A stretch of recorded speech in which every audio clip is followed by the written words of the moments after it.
What a scene at Jackson State, and what a scene it is here in Morgantown as well. TCU in West Virginia with the leaves changing, the sun shining, a perfect day for football at Mountaineer Field. As we welcome you to ESPN College Football, presented by Marathon. You're watching the Big 12 Conference on ESPN. What a season it has been already for TCU after 21 years being led by Gary Patterson. They make a change. They hire Sonny Dykes away from SMU, and Coach Dykes has them for the first time in 5 years off to an undefeated 7-0 start and in the top 10 of the AP poll. The second team in Big 12 history to defeat a ranked opponent 4 consecutive weeks. One of 6 remaining undefeated teams in FBS. A path to the playoff? Very possible. Bob Wischusen here with Roddy Jones. Chris Budden will join us from down on the field in just a moment. Is it possible? Can Horned Frog fans really believe and dream that this could happen? They certainly can. I mean, the hardest part of the schedule is behind them. You're sitting here at 7-0 undefeated, but they're going to have to remain undefeated because with what they've got coming up, I don't think their resume will hold up with one loss. And the Big 12 is a league where the competition, the level of talent between the teams is pretty slim from top to bottom. So they're going to continue to have to battle it out. But this offense is one of the absolute best in the country with Garrett Riley leading it as offensive coordinator. And Sonny Dykes has one of the best stories in college football. And Chris, this is an opponent that West Virginia knows well. Yeah, if you're West Virginia, take some confidence in the fact that you've seen so many of these pieces against TCU's offense. Last year, when you limited them just to 17 points, TCU has 10 of their 11 starters returning from a year ago. They've also had to battle from behind at halftime the last 2 weeks. Sonny Dykes, though, telling us that this is a team that is confident and never panics. Kind of reminds him of those Mike Leach Texas Tech teams he was a part of many years ago. Not a pattern, though, Roddy, that you want to continue to repeat. They don't want to find themselves down 17 and 18 points routinely, especially in the second half. They've found ways to pull these games out of the fire, but they're looking for a much better start. It's not where you want to live. And they've had a run of teams where they've been able to get to the backup quarterback in those games as they've mounted these comebacks. West Virginia won the toss and deferred. The always dangerous Darius Davis back deep to receive. He's going to bring it out from 4 yards deep. He's got 5 career kick return touchdowns, 4 on the punt side, and he only makes it to the 19-yard line. Well, what a story Max Duggan has become. Starts off the year as the backup quarterback. Of course, his father played football at South Dakota, longtime high school coach. He was the Gatorade Player of the Year in Iowa back in 2018. So all of the high school credentials necessary. He might have been the backup to begin the year, but he's played a ton of ball. Started all 6 games after the season opener when Chandler Morris went down with a knee injury against Colorado. And I mean, there's a chance, Roddy, he could end up in the Heisman conversation if he's not there already. The numbers certainly support it, and the story of this team, the performance of this offense does as well. Kendre Miller gets them started with a gain of 6. Bob, the run game for TCU, as much hype as Max Duggan gets, he's going to be a part of that run game. But the run game of TCU and the performance of Kendre Miller, I think it's been one of the most impressive things about this offense. Garrett Riley called it their get-out-of-jail-free card with how consistent they've been. Miller empties the backfield. Quarterback run with Duggan is very dangerous, always an option. Although it seems like he's a little bit more of a progression read quarterback and then go than maybe the one read quarterback and run that he used to be. He is, and that's sort of the development that we've seen this year from him. The system really fits.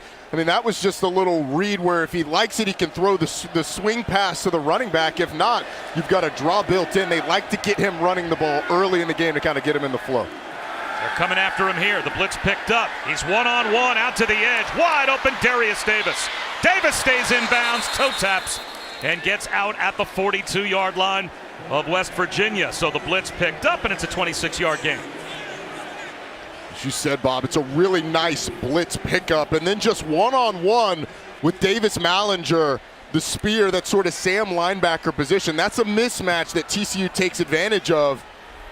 A little corner route where he sets him up nicely to the inside, and it's wide open to the outside. Trent Battle and Kendre Miller, both in the backfield, flanking Duggan. Little zone read, a swing pass out to the edge that was blown up and dangerously thrown by Duggan. I'm not sure that he saw Charles Woods who sniffed that one out, knifing between the two receivers, but he was there. Charles Woods sees this immediately, gets right past Quentin Johnston and blows it up in the backfield. No pass interference behind the line of scrimmage. Charles Woods, a big addition coming off of injury to this West Virginia defense. Jet sweep, Davis. Inside the 40-yard line, wrestled down at the 37 for a gain of 5 by Aubrey Burks. So this West Virginia defense that has allowed over 590 yards of offense 2 weeks in a row forces an early third down. And this is where the legs of Max Duggan really come into play. As you get a look at Dante Stills, one of the best pass rushers in the Big 12. When he gets rolling, he can really cause some issues. They're going empty set, trying to get man-to-man, and if Max Duggan doesn't like it, then he can certainly take off with his legs. West Virginia brings a blitz, but whistles stopping play. A timeout called from the sideline by Neil Brown. So West Virginia spends a timeout here.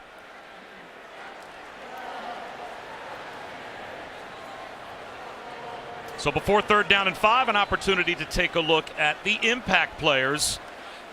And Roddy, Quentin Johnston, he is an NFL first-round potential pick in the making. A lot of the talk coming into this year was about Jackson Smith-Njigba and Keyshawn Boutte, but over the course of the season, Quentin Johnston has really emerged as a guy that could be that #1 overall receiver drafted. Big, strong, fast. I think his speed-size combination at 6'4" is impressive. Then we just talked about Dante Stills, been a 5-year player for West Virginia, a guy that has 54 games played in his career, has had to move around a little bit more this year and sort of sacrifice the individual stats, but still one of the best and most disruptive defensive linemen in the Big 12. Of course, his older brother Darius was an All-American alongside him at one point here at West Virginia.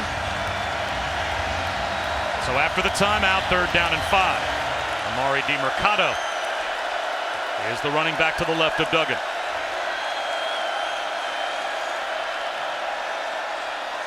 Duggan well protected and finds Quentin Johnston. A turnaround route inside the 30 down to the 27-yard line, picks up 10 and an easy first down. It's just a really good job of Johnston finding a little bit of space inside the corner. Woods, you saw Woods kind of point inside, expecting the safety Marcus Floyd to come down. But Johnston finds the space, gets the first down. Mercado quickly diving down to the 23-yard line, picking up 4. Davis Mallinger made the stop. Talked about Kendre Miller earlier in the game, and he is the bell cow for this Horned Frogs team. But it's a really good stable of backs, and this offensive line I don't think gets enough credit. They're big, experienced, athletic. They're asked to do a lot in this Garrett Riley offense. They've been fantastic this season.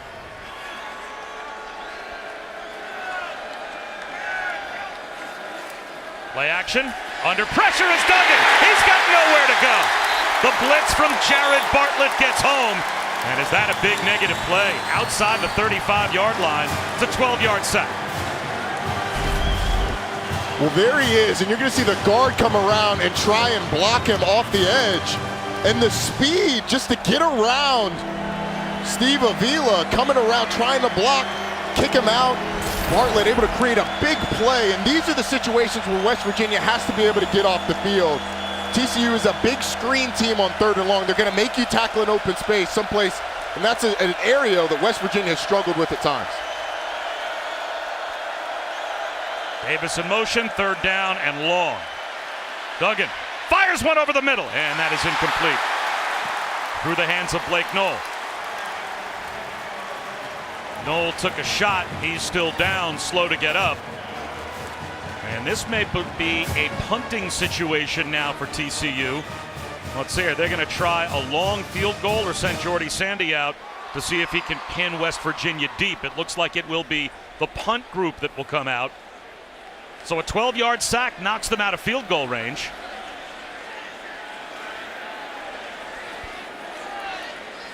And Sandy hoping for the corner. And knocks it into the end zone on a fly. So West Virginia will have it for the first time when we come back. Perfect day to bring the kids out and watch some college football. West Virginia takes over for the first time, and JT Daniels at quarterback. Had terrific high school credentials, obviously, coming out of Mater Dei. Ends up as a true freshman starter for 11 games at USC in 2018, but 2019, a season-ending injury, ends up transferring to Georgia. Eventually, lost his job there to Stetson Bennett and transferred to West Virginia this past spring. So his third school, still only a redshirt junior. And he's got C.J. Donaldson, a true freshman, in the backfield. Play action on first down. Here comes the blitz. Avoids a sack. Gets out of the pocket. Shovels one to Donaldson. And he gets back to the line of scrimmage. The talent with JT Daniels is evident. The arm talent, the consistency is what you're looking for. He's a guy that over the course of his college career has been looked at as a potential NFL pick, maybe even a potential first rounder, but he has to put together the consistency. And coming off his worst game in a West Virginia uniform, having thrown 3 interceptions a week ago, some of those not totally on him, but he's going to be looking for a bounce back performance. Well, this time under center. And a bootleg out to the right. Easy pitch and catch to Traylon Davis. The tight end's got a first down. How about Grant Hill going early in the game? It's something a little bit different. Play action boot. Gets it to Davis, and there's a late flag thrown in the secondary on the play. We'll have to check the penalty marker. After the play was over, personal foul, face mask, defense number 26, 15-yard penalty, first down. So Bud Clark picks up a face mask call. That will add another 15 to the end of the play and make it a 31-yard gain in all. Watch the very end of this as Davis goes down. Grab of the face mask, and as Clark falls backward, rips the helmet off. Sonny Dykes not incredibly excited about that call, but it's clear that the refs made the right one. Play action again. Wide open again. Sam James breaking tackles. Sam James down inside the 15-yard line. 36 more for West Virginia. Jamoy Hodge ran him out. And how about this start, Bob, for West Virginia? Both of these defenses have struggled tackling, especially in the secondary at times, and Sam James is incredibly explosive with the ball in his hands. It's a great route combination, get 2 clear outs, and then James just splits a couple of defenders. It's poor tackling in the open field, and then the speed gets him down inside the 15-yard line. And West Virginia with a nice start on this drive.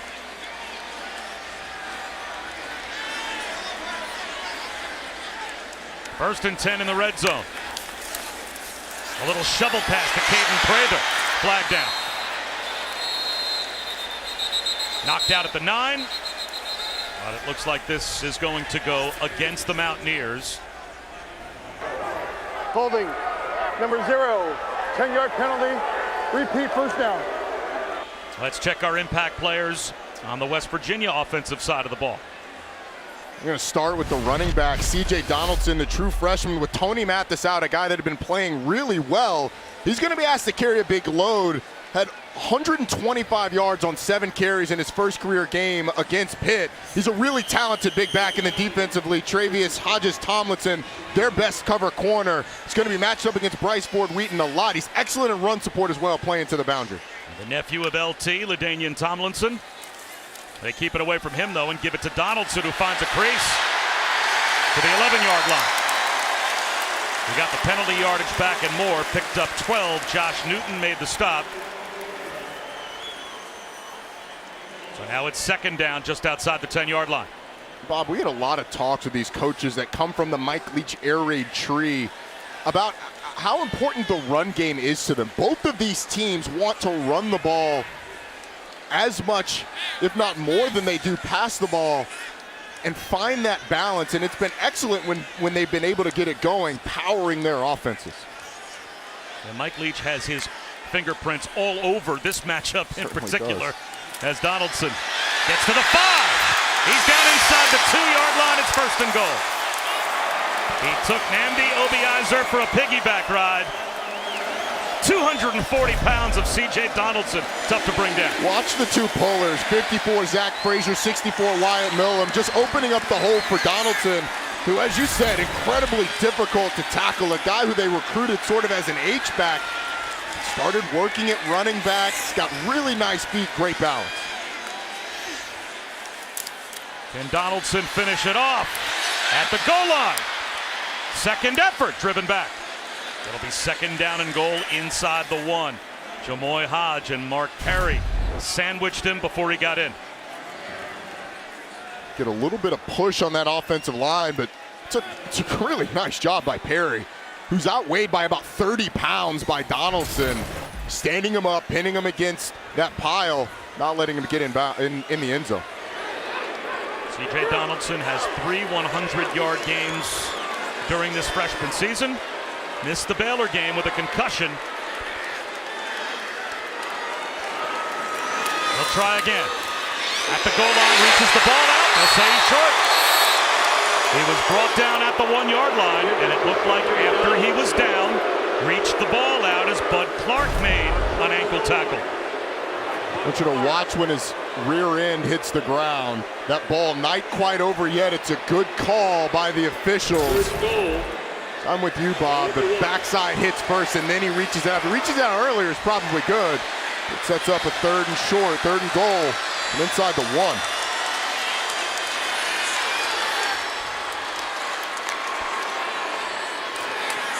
Donaldson again.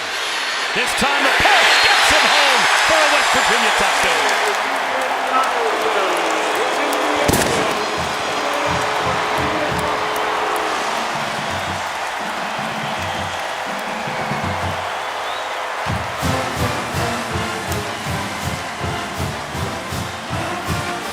Bob, I'm not sure Neil Brown could have drawn up a better start for his West Virginia team. And Donaldson just using the strength and the size to not go down and get the ball into the end zone. Force a third and long, get off the field, your offense drives down, gets a touchdown. Nice start. And TCU in all too familiar territory, finding themselves down early as they surrender an 8-play, 80-yard touchdown drive. Chunk plays through the air to start, and C.J. Donaldson finishes it off on the ground.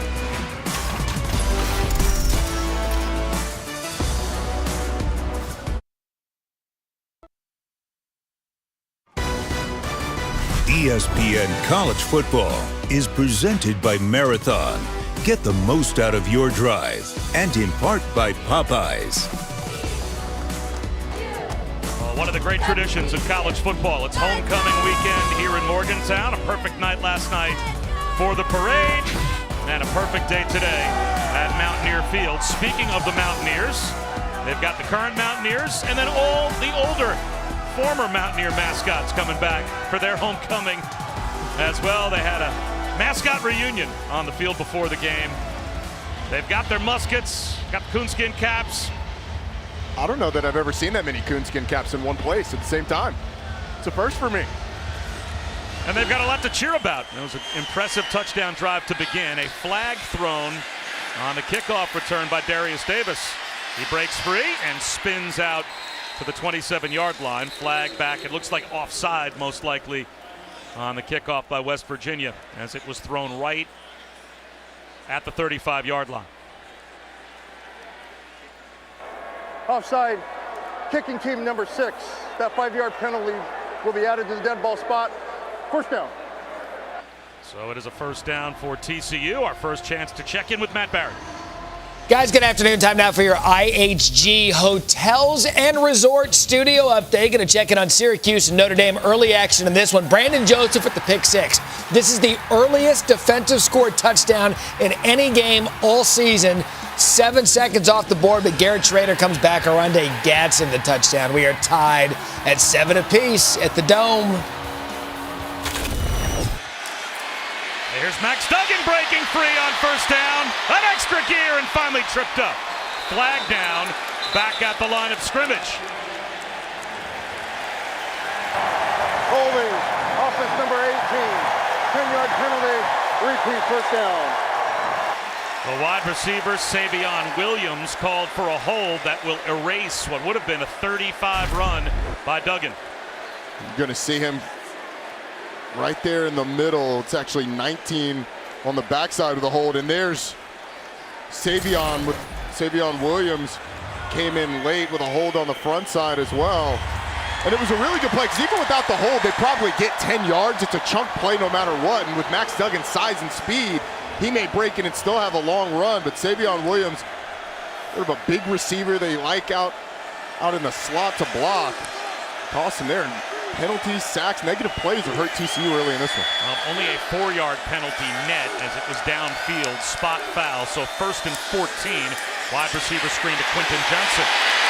He's looking to dodge tacklers, and he gets gang tackled. Chris Budden, you were keeping an eye on Quentin Johnston. He didn't look right on the sideline during that last flip of possession. Yeah, he had his right ankle rolled up on it. If you take a close look, you can see the extra tape put on there. Had to receive some treatment from the medical training staff. Was testing it. You could tell because he's running off right now, still wincing in pain. That would be a major weapon to be lost in this game if Quentin Johnston can't go. And it looks like he just gave it a try, and that is not a good sign for TCU. No, it's not. By far the guy they target the most. 60 targets on the season coming into this game.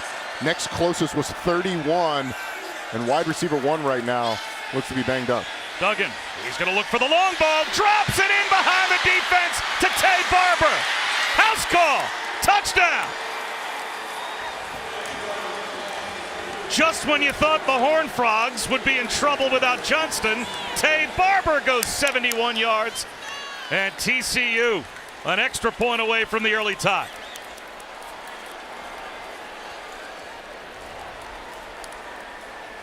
What a big play for TCU in the pass game. Finding a mismatch, getting Barber up the seam, and I mean, it just absolutely deflated this stadium.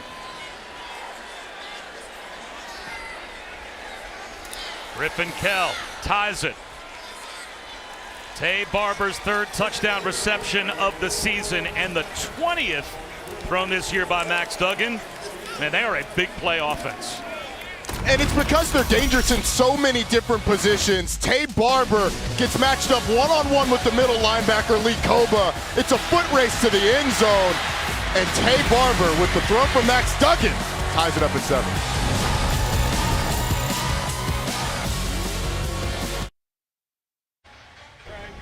Welcome back to ESPN College Football, presented by Marathon.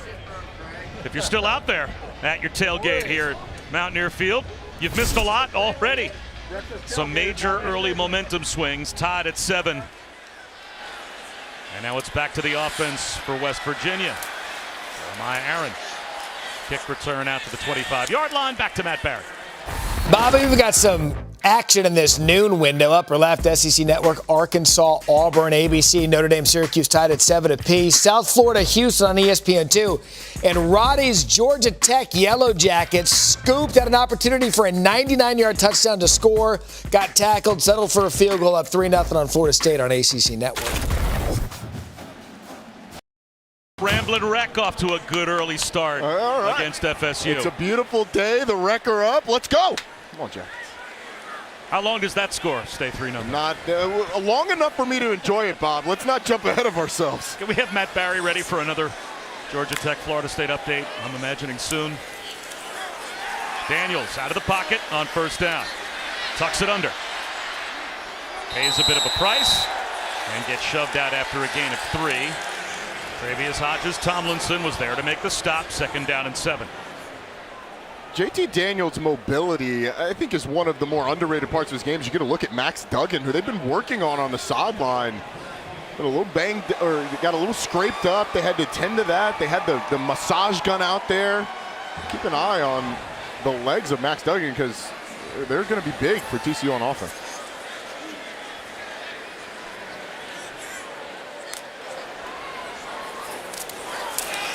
Jay Donaldson following his blockers to the sideline and has a 1st down. Flag down. Did he take a late hit out of bounds? It looked like D. Winters came over and hit him late. If so, it looked like D. Winters delivered a late hit and took the worst of the contact. He certainly did. I actually thought he kind of tried to pull up at the end. There is no foul in the play. Second down. And maybe the officials, after talking to one another, thought the same. He definitely makes contact with C.J. Donaldson while he's out of bounds.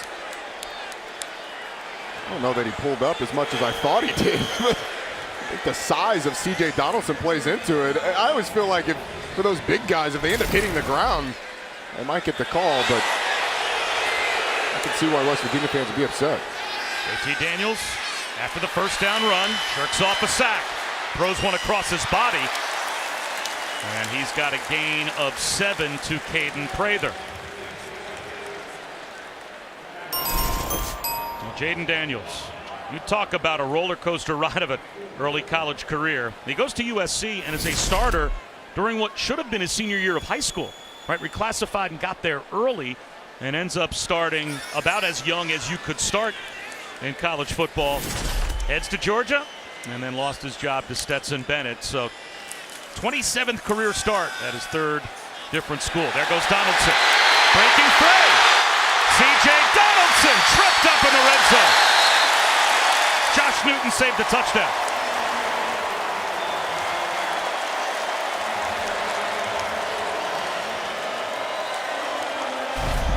You're going to get a couple of pullers coming around the block, but watch the block on the outside by the receiver.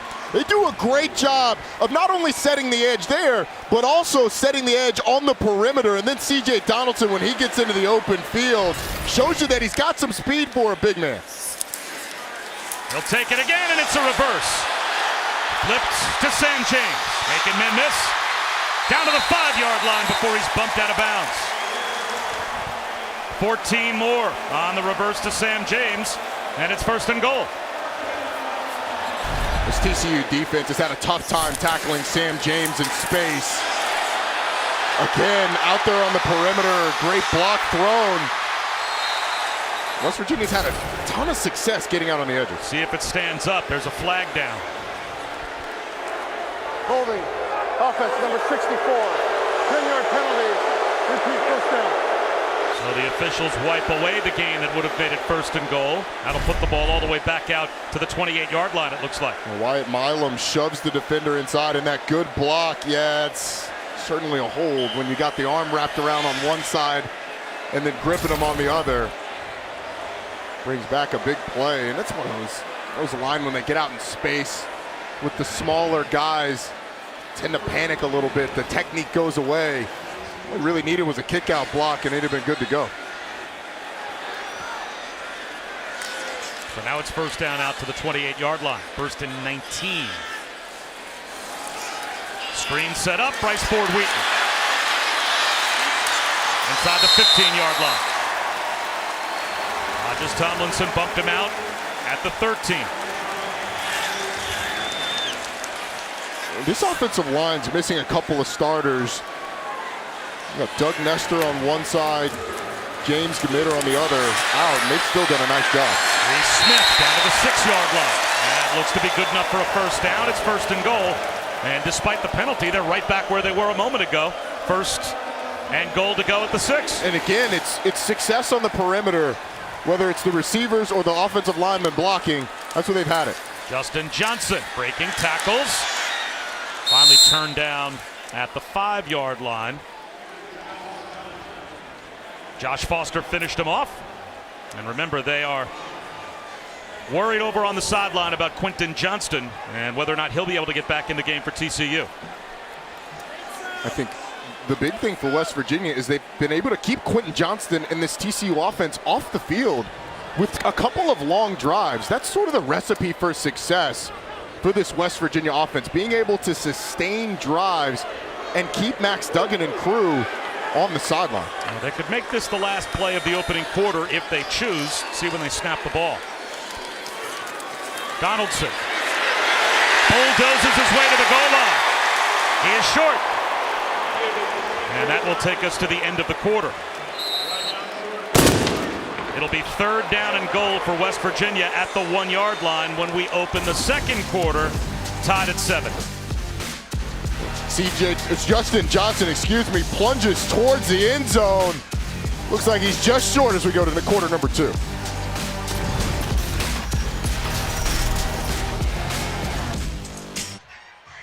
Our Saturday night football game presented by Capital One in the Big House. Jim Harbaugh's 4th-ranked Wolverines host the Spartans, the 115th battle for the Paul Bunyan Trophy at 7:30 Eastern, 4:30 Pacific on ABC, as well as the ESPN app. We start the second quarter. 3rd down and goal for West Virginia. They'll give it to Donaldson. He gets hit. Second effort. Is he in? No signal yet. The officials running in from each side. West Virginia thinks he has scored.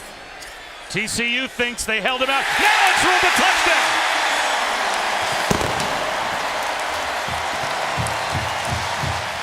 The second rushing touchdown already for C.J. Donaldson. And that was about as delayed a call as there could be.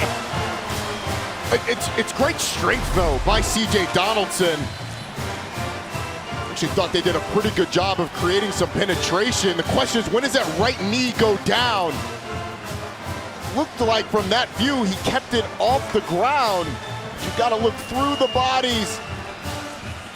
And there is a point before he hits the ground with his chest and his shoulders that the knee goes down. The question is, where's the ball when that happens?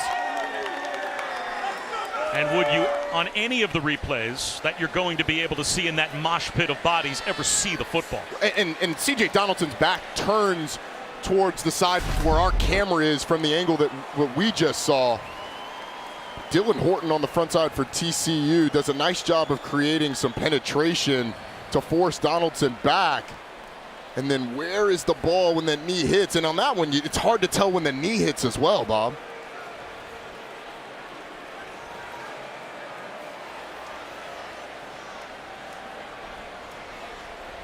So hard to tell when that knee is down from either of those two angles. And now the reverse side, right down the goal line. But again, you have to see his knee hit, and you have to have clear vision of the football that it's short of the goal line. And right now, I mean, he just gets lost in a sea of bodies. Yeah, and the replay officials can sync up a few of these looks. Yeah, the replay booth has already sent word to the field that there is no clear view to really even stop the game to take a look at whether or not Donaldson broke the plane. So the touchdown call stands. Leg puts the extra point through, and West Virginia takes the lead again at 14-7. In the next couple of days, we'll have a pair of Week 8 NFL games for you. It starts with ESPN's first ever game in London. Tomorrow morning, 9:30 a.m. Eastern, exclusively on ESPN Plus. Broncos, Jaguars at Wembley Stadium. Head to ESPNplus.com/NFL to watch that one. And then Monday Night Football in Cleveland on Halloween night. The Browns host Joe Burrow and the Bengals at 8 Eastern, 5 Pacific on ESPN, ESPN Deportes. With Peyton and Eli once again on ESPN2. Myles Garrett. Got a quarterback graveyard apparently in his front yard. Burrow's a part of it. We'll see if he stays in that graveyard on Monday night. It's a graveyard that nobody wants to be a part of. You've been taken down by Myles Garrett. Did that guy take your Halloween costume, Bob, there in the middle? Oh yeah, I'm going to be William Wallace for Halloween, absolutely. Fantastic. Yeah, I will spare the world a view of me in a kilt. The world would love that. Darius Davis tracks this one to the corner, and it's going to take a bounce out of the side of the end zone for a touchback as we take a look at today's road test, brought to you by Goodyear. And well, now this truly is a road test if Quentin Johnston and that injured ankle proves to be a factor all afternoon, as they threw a wide receiver screen to him on the next series, Roddy, and he came to the sideline as if to say, guys, I don't know that I can continue if my ankle feels like this. Did you see him working it out? He's running back on the field right now. This is a guy that they talk about as one of the hardest workers on the team, has worked himself to being in consideration at the top of draft boards at the receiver position. We'll keep an eye on how he's able to accelerate and change directions. Those are big parts of his game. Todd McShay has him right now as his number 5 receiver is Kendre Miller. turns the corner. Another flag is down as he is dragged out of bounds. But again, we'll have to check the penalty marker after a would-be 16-yard game. Offense number 74, 10-yard penalty, first down. It's another holding penalty that wipes away a run. Down to Chris. Bob Johnston spent about 5 minutes in the medical training tent getting some treatment. You can see that he has got a lot more of the tape around the right ankle all the way up through the calf. He was testing it on the sidelines. Could tell was still in some pain, but he's going to battle through it. And to be honest, Bob, when you have an ankle injury like that, the change of direction is sometimes the hardest part. Once you get moving in a straight line, that you can do on an ankle that's been a little twisted up. So you may see more straight vertical routes in the screens and stuff. They set the screen up. It goes nowhere. Kendre Miller dragged down by Jordan Jefferson. Let's check in with Matt Barrett. All right, I got your AT&T 5G studio update. We have a college kicker situation between Oklahoma and Iowa State. That one, fake field goal, Zach Schmidt. Hey, kickers are athletes too. 10-3 Sooners. It's debatable on the kickers are athletes. That was Dante Stills, pardon me, with that last tackle as he was all over the would-be screen, 2nd and 22. Four-man rush. Duggan from a clean pocket rifles a shot back up to the original line of scrimmage to Savion Williams to make it 3rd down and 10. It's a great job of Max Duggan hanging out in the pocket and cutting it in half. You were in 2nd and long, now you're in a 3rd, still 3rd and long, but certainly much more manageable. You're able to get it down to 10 yards. You can design some plays for this, and they put Quentin Johnston by himself. Garrett Riley's putting Quentin Johnston by himself to the bottom. Now they're getting a motion over to try and get a tell on the coverage on the back end for West Virginia. Only a 3-man rush. First down catch is made. Boy, that was perfect delivery from Max Duggan. He hit Tay Barber earlier for a big touchdown, and now a big 3rd down conversion. And it's just really soft coverage for a drop 8 situation. It's an easy pitch and catch for Tay Barber. He just pushes up the field, a deep out. You get a clear out on the outside. That's way too easy on 3rd and 10 for TCU. Counter handoff. And that looks to go for about 7 yards. As Kendre Miller pushes the pile to the 45-yard line. Marcus Floyd made the tackle. Kind of feeling like one of those games, Bob, that you can't miss your serve. Both of these teams have been able to move the football. And these defenses have had a tough time for the majority of the season stopping people consistently. They've had it in stretches and spurts. But it feels like it's going to be an offensive shootout. A good old-fashioned Big 12 game. Play action. Duggan, again, all kinds of time. Floats one and drops it into Johnston. He's gone. Touchdown. From the medical tent to the end zone for Quentin Johnston.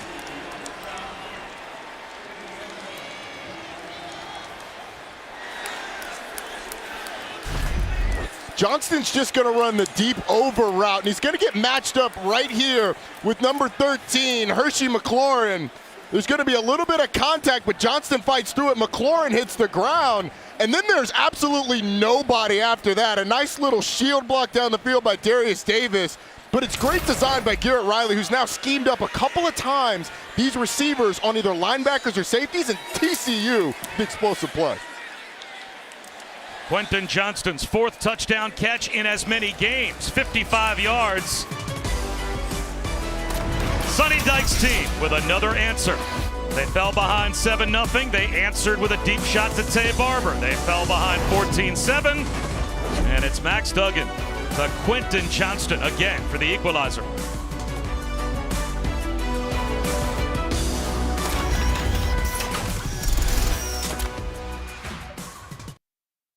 Back here at Mountaineer Field, may have been a slow start to the season for Quentin Johnston, but Roddy, he has been every bit the go-to big play wide receiver that TCU would hope for the last 4 games. And on the touchdown catch, you saw the strength to get through contact and the speed to finish. Another update with Matt Barry. Some offense for Penn State, down 10-0 to Ohio State. Granted, a couple missed tackles. Either way, Parker Washington does the rest, gets a block downfield. 58 yards later, Nittany Lions on the board, 10-7 down to Ohio State. So a big play in the Ohio State-Penn State game. It feels like in our game so far, that's all we've had. 368 yards of total offense. And we haven't even played 3.5 full minutes of the second quarter yet. Now it's JT Daniels' turn. Justin Johnson falls forward for 2.5. You're going to start to see TCU, especially in the secondary, creep closer and closer to the line of scrimmage on early downs because of West Virginia's success running the football. And then JT Daniels is going to have to make some plays down the field, but I like the approach early on from Graham Harrell. Run the football, get some easier completions, make TCU tackle in space, and really bleed the clock on these drives.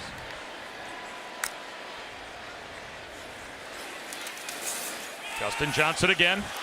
Finds a cutback lane. He's got a first down. We're expecting it'll be Johnson and C.J. Donaldson as the 1-2 punch today at running back. Tony Mathis with an elbow injury is out today. So he and Donaldson were really the 1-2 punch at running back as Tony Mathis leads the Mountaineers in carries this season, but he is down today. And it's been good to, Tony Mathis, first of all, was playing really well. It's been good to see Justin Johnson, though, who was questionable coming into today, looks pretty good. Swing pass out to Reese Smith. Makes a man miss. Dodging tacklers, gets all the way down inside the 45 to the TCU 40-yard line before he's bumped out. They'll rule him out at the 39. It looks like we have a flag down. Again, it's an easy throw, and then you're asking TCU to tackle in space. Abe Kamara can't do it. You get some pursuit from the inside. Another broken tackle from D. Winters, and so I guess he's going to come back a little bit. Downfield. Offense number 63. 5-yard penalty. Repeat first down. Well, West Virginia's without a couple of starters at guard today on the offensive line, and so that depth being tested, and you get a man downfield penalty. I think it was either 64 Wyatt Millum or 53 Jordan White. The starters out there for West Virginia. Nonetheless, I mean, you've kind of seen the recipe here for West Virginia. Run the football, get the ball out quick, make TCU tackle you in the open field. Brown a little fired up, though. Smith makes another catch. This time can't break a tackle. And he is out of bounds, 8 yards shy of the first down. Kamara made the stop, so it's now 2nd down and 8. It's worth mentioning in that TCU secondary, Millard Bradford, their starting nickel, one of their best players, has been banged up. He's available in emergency situations only, so there's been some shuffling in that secondary as well that JT Daniels has taken advantage of. Johnson bounces it outside.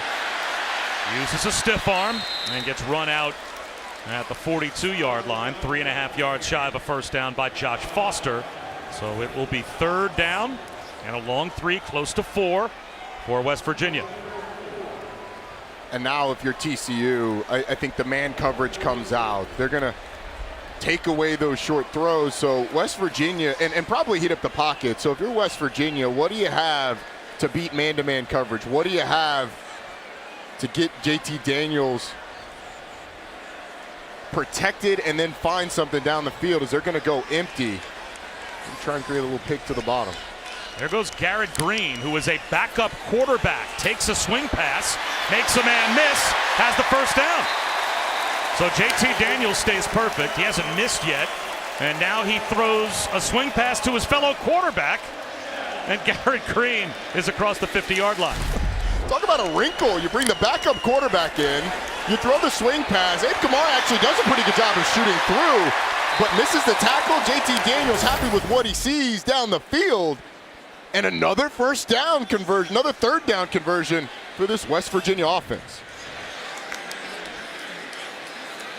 Play action. Daniels steps up in the pocket. He wants the deep ball, but his receiver got tripped up.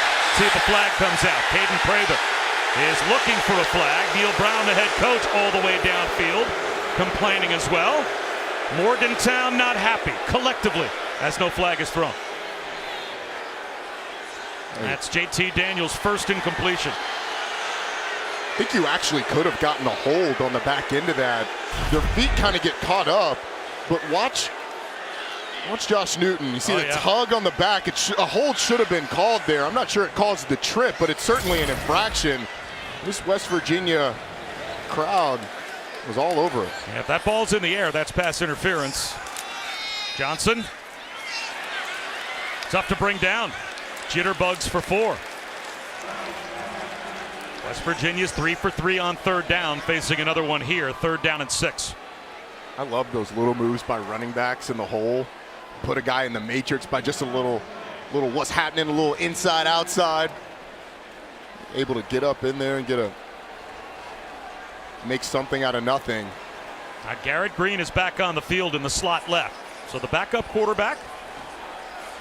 You always have to have your antennas up that maybe a trick play could come out as well if you got a backup quarterback playing slot receiver. Looks like TCU's going to bring pressure. Flags down. It's going to be a false start.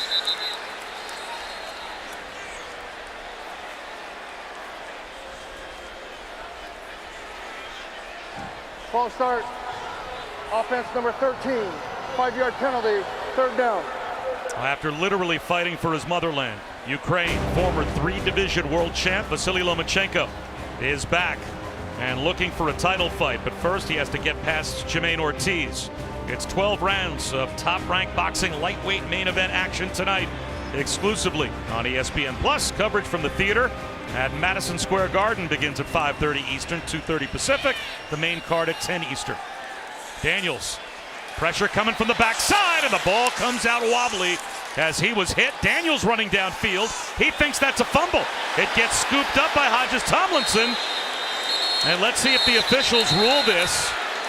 Hodges Tomlinson came and knocked the ball away from Daniels, and they will rule this a fumble. Noel Uguak picked up the loose ball and ran to midfield. All of the other players for West Virginia stopped, but Daniels, I think, knew this may have been a fumble. It looks like his arm starts to go forward as it's hit by Hodges Tomlinson. Question is, when does that ball come out of the hand? Let's see if we can get a look at this one. That is as close as it gets, because I'm not sure the ball starts to move forward before the hand comes out, because as the hand comes through, it's certainly empty. I think it's a good job by the officials of letting it go and then cleaning it up on the back end.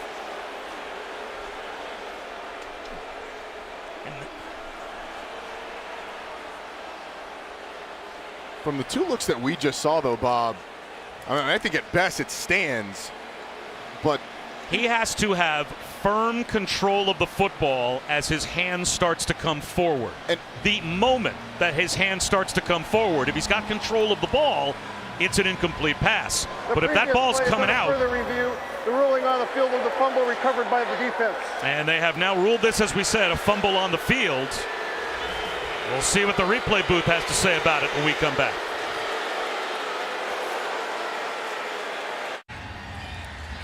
A replay is weighed in, and it is a TCU takeaway. Hodges Tomlinson knocks it out. Uguak recovers. It is a fumble for JT Daniels. You're going to see Hodges Tomlinson come in and knock the ball out. And you said it, Bob. You have to have firm control when the hand starts to move forward. And he certainly does not have that. And then watch Justin Johnson, the running back. Hodges Tomlinson comes off the edge. He runs right by Hodges Tomlinson. The running back does. He thinks about going and taking him, ends up not, and that's what causes the takeaway. So some confusion there, and then on the back end, you pointed this out, Bob. The only guy running for the football, 98, Dylan Horton. Good for him, playing until the whistle. So it's 1st and 10 near midfield for TCU. Max Duggan gives to Kendre Miller. Right up the gut goes Miller. He's gone. Touchdown. 51 yards.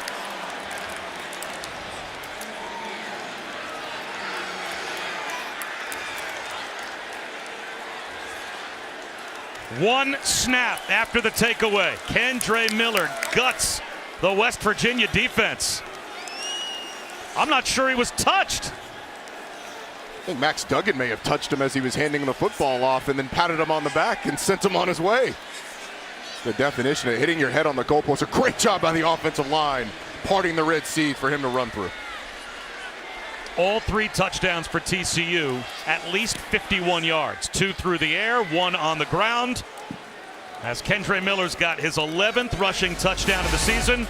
He's got a rushing touchdown in every game, 9 in a row, in fact, dating back now to last year. And it's been the big plays today for TCU. They force a takeaway on one side. Kendre Miller hits his head on the goalpost.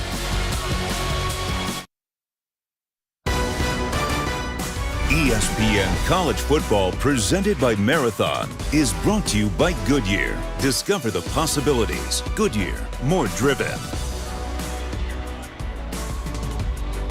Quentin Johnston, first team All Big 12 last season, on the Biletnikoff watch list this season, and with good reason. Another big play touchdown as Aaron brings it out for West Virginia. And doesn't even make it past the 11-yard line. Back to Matt Barry. Developing situation in Happy Valley. It was 10-0. Now Penn State, Keandre Lambert-Smith wide open across the middle of the field. Penn State has grabbed the lead on the Buckeyes, 14-10. Bob, there were some questions coming into this game. How good is Ohio State on defense? Statistically vastly improved, but level of competition had not been that high. Penn State getting after him. And West Virginia hustles up to the line, possibly trying to quick snap it here. And they do. Little jet sweep action to Sam James. And he is met by Kamara. Picked up 3 yards.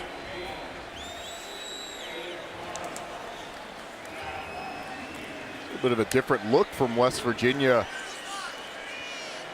And you when you turn the ball over like that and you get the ball right back, they've had a lot of success. All they have to keep doing is exactly what they've been doing, establishing the run on early downs and hitting the plays in the short passing game and making guys miss. But TCU's so good in the turnover margin, from a turnover margin standpoint. Daniels spins out down the sideline, underthrows Bryce Ford Wheaton. He was open, and JT Daniels missed him. Now it's 3rd and 7. Ford Wheaton was on the orbit motion and then just ran a wheel up the sideline. JT Daniels just missed him. I think he was trying to throttle him down a little bit so he didn't throw him into the corner, but and that should have been a big play for West Virginia. Now it's going to set up a 3rd and long.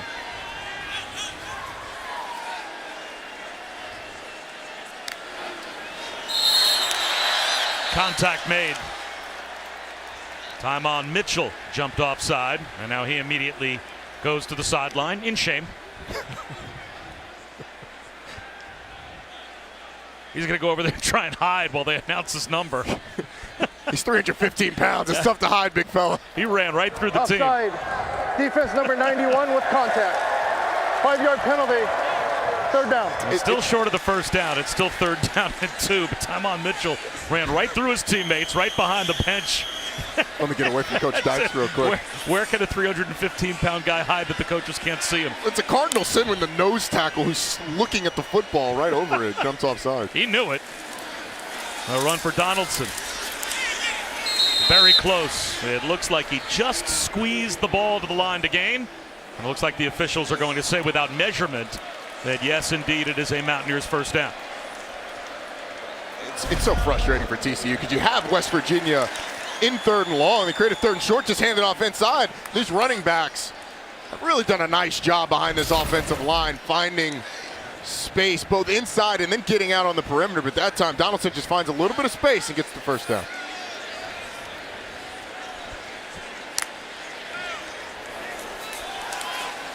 Tunnel screen.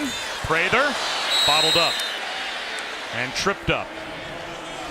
Picked up a couple. Dominic Williams was there to help on the stop. Both of these teams really like the screen game, and in order to stop a screen, the linemen have to feel it. You've got to feel that you've been released too soon and then follow those offensive linemen. Williams who just came in to replace Tymon Mitchell, felt it that time and made a nice play.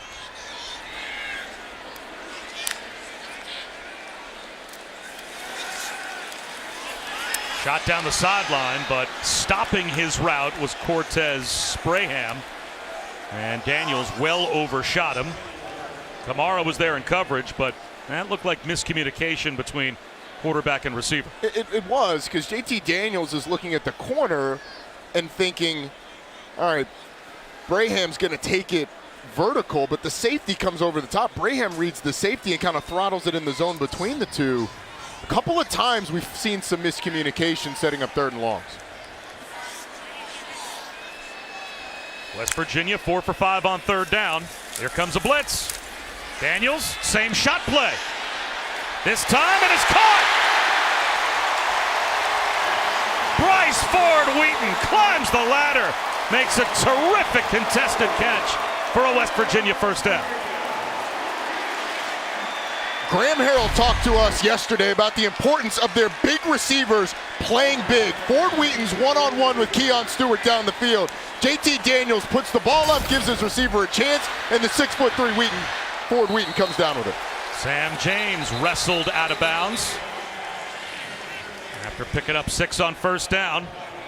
Another stop for Abe Kamara, but with 4:10 to go in the opening half, what a big 3rd down conversion to keep the drive alive. A chunk play for West Virginia.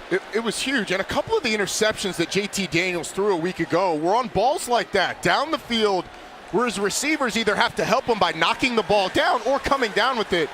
Bryce Ford Wheaton paid off his quarterback's confidence there. Donaldson,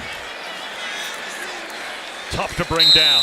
Very close to a 1st down. Dominic Williams was there on the stop. C.J. Donaldson was not a running back, at least in the minds of West Virginia when they first brought him here. He was brought here as a tight end. We talked to Graham Harrell, the play caller, of course. He said, really in high school, we looked at him as an overweight receiver. But then when he came here, enduring scouting report. Came here at 240 pounds, we started to give him the football, and we really haven't stopped because he gets the ball in his hands, and he has become a heck of a running back. Another screen, dropped. Sam James could not hold on. It'll be 2nd down and 10.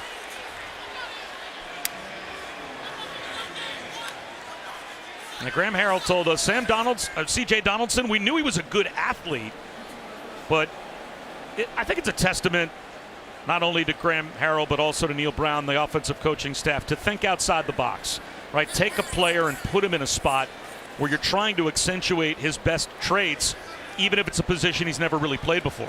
And the change of rules this year with the NCAA allowing coaches to do some individual drills with players allowed him time in the summer with Chad Scott, the running backs coach, and you've seen the development. Here he goes again.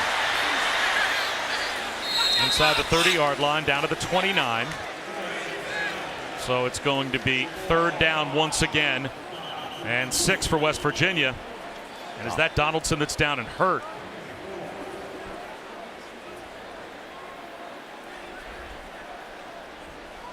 So we'll step aside as the training staff looks at C.J. Donaldson.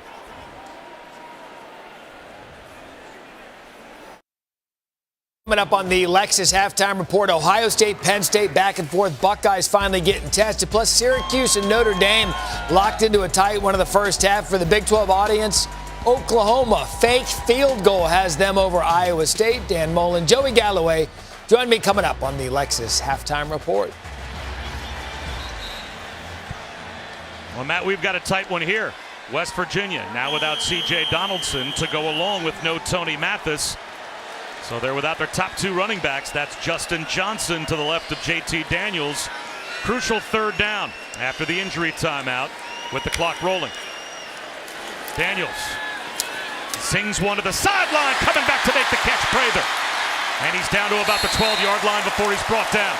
Another 3rd down conversion, a gain of 17 for West Virginia. They are 6 for 7 on 3rd down. And Caden Prather, look at the physicality at the top of the route. Just shoves Josh Foster off to create that separation. That's a big receiver playing big. Prather, 6'4", uses his body to push the defender off, create separation, give JT Daniels an easy throw. And they almost seem unstoppable on third downs at this point. And I like them slowing the pace down. Try and make this the last possession of the first half. Give TCU as little time as possible to have the ball back. We'll see if TCU uses any of their timeouts. Swing pass to Garrett Green. And he's bumped out of bounds inside the 10-yard line. And the ball was snapped before 2 minutes hit the clock. So the clock's going to start once they set the ball after him going out of bounds.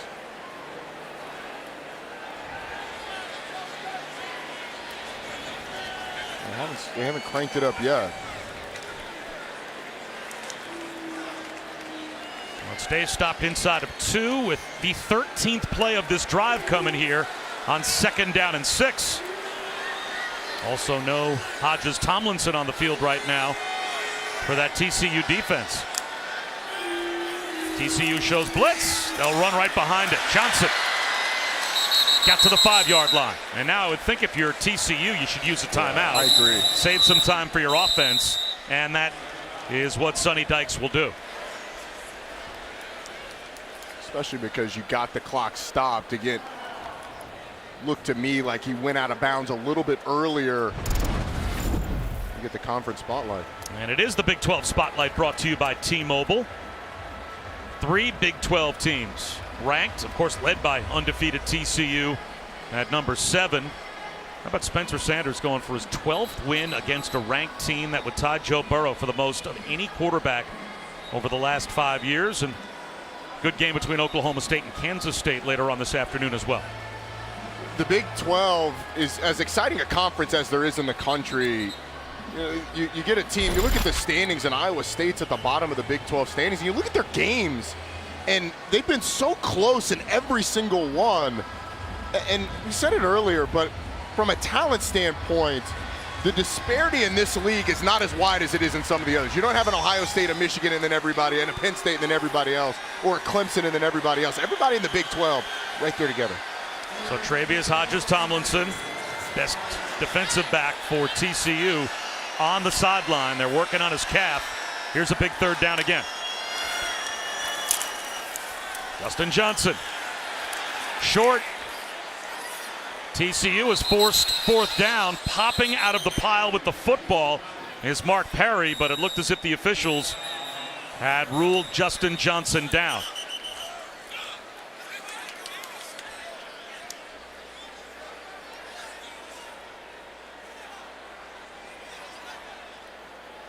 So Neil Brown now with a decision to make. You'd certainly think TCU would be wise to call another timeout here, but the officials get together and talk about, looks like, the outcome of that last play.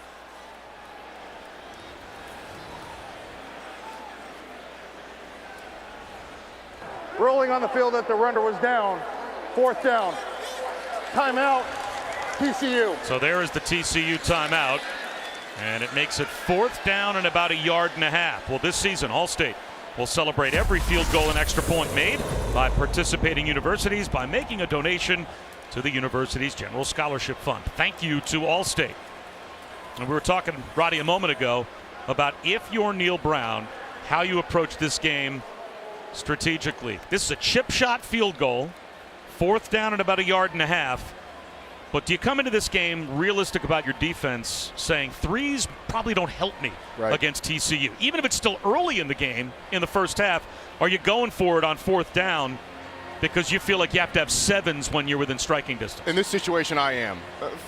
Again, because as you said, when you're in striking distance, you got to have 7s. The other part of it is if you get the first down, you have an opportunity now to either pull another timeout or to drain more clock. And if you give the ball back to TCU, yes, you're in a situation where you may go into halftime down 2 scores, but you're here to win the football game, so I would go for it in this situation. And it looks like they will put their offense back on the field to go for it on 4th down and close to 2. They've been excellent on 4th downs, converting 13 of 18 this season. They don't have C.J. Donaldson, that big hammer looking for a nail running back. It is Justin Johnson. Raider in motion. Daniels. He'll roll out and throw. To the goal line, he's got a touchdown. They go for it on 4th down, and they score, and it's Justin Johnson who was wide open.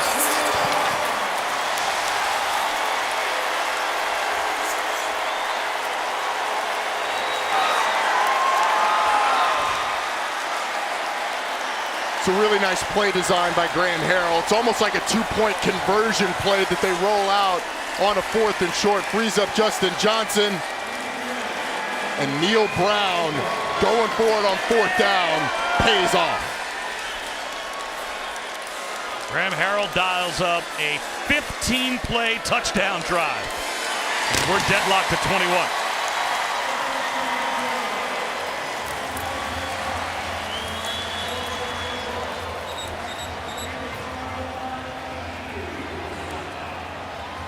Mentioned the play design by Graham Harrell. You're going to get double slants from the outside, and then from the backside, Justin Johnson's just going to come out, and you're going to get a natural pick, a natural wall for him against those defenders. So you can see right here, this is the only guy that has a shot at Justin Johnson. He's going the opposite direction. Johnson gets some leverage and gets him in the end zone. It's a really nice play design that you see a lot when you're down close to the goal line, when you need a two-point conversion, and having the back-to-the-back side confuses the defense when he comes across the formation on who picks him up. There's nobody for TCU out there to get him, and West Virginia ties the game up. And now if you can get a defensive stop, you get the ball first in the second half. So Neil Brown's defense going to be looking to come up big. Happy Halloween. Whoa. Didn't mean to take you by surprise there. We are tied at 21. Now using those timeouts, Sonny Dykes did preserve a lot of time for his offense. 1:35 on the clock, and they still have a timeout. And they have a very dangerous return man from the 6-yard line, Darius Davis. Good job, kick coverage for West Virginia to bring him down at the 27-yard line. Big 12 now on ESPN Plus, a must-have for Big 12 fans. Every Wednesday, Chucky Kemp and Harold Kuntz have the Big 12 Football Weekly show that breaks down this Saturday's games and previews the upcoming week. One of those games will be these Mountaineers in Ames taking on the Cyclones. Coverage begins at 3:30 Eastern, 2:30 Central. So again, join Chucky Kemp, Harold Kuntz for the Big 12 Football Weekly show. If you're a Big 12 fan, you got to have it. Sign up now. ESPNplus.com/Big 12 now.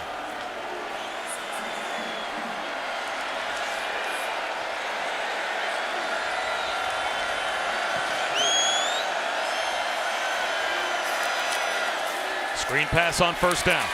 Tay Barber. And that'll keep the clock rolling. A 2-yard gain as we check in with Chris. Yeah, West Virginia defensive coaches trying to keep them from having a meltdown. There was a lot of chirping after that last possession, finger pointing. So just because we don't do things right doesn't mean you guys have to freak out. Well, they give up another one to Barber for a 1st down. That'll stop the clock with 1:05 to go in the half, and TCU still has that one timeout. You'd imagine West Virginia going to go with a lot of coverage here until TCU gets a little bit closer, playing 3 safeties deep right now. So there's going to be those holes underneath for Max Duggan. Duggan faked the screen, batted ball, and it falls incomplete.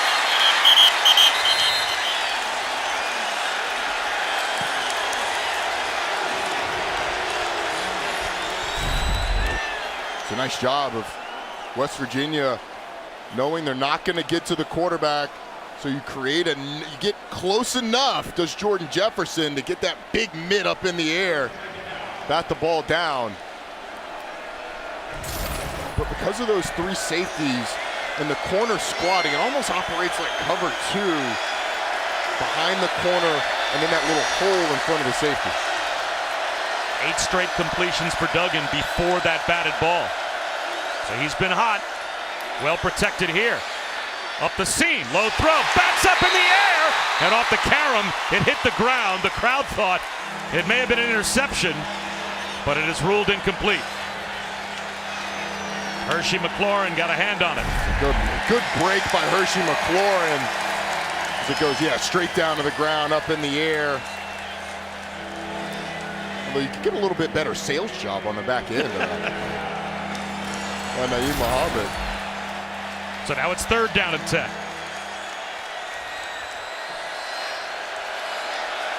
Only the 4th 3rd down that TCU has faced here in the first half. They're 2 for 3. I've not seen a lot of Max Duggan's legs since that first drive. Neil Brown takes a timeout. He's going to call a timeout on defense. Timeout. West Virginia. 30-second timeout.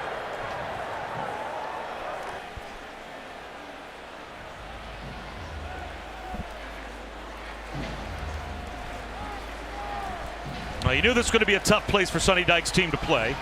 Mountaineer Field, and Morgantown always is. Bob Lachuse and Roddy Jones and Chris Budden here in Morgantown. But they seem so comfortable, no matter what the score is, evidenced by the fact that they've come from at least 17 down the last 2 weeks in a row. They do feel comfortable in this one. They played from ahead some. They've been able to create some big plays.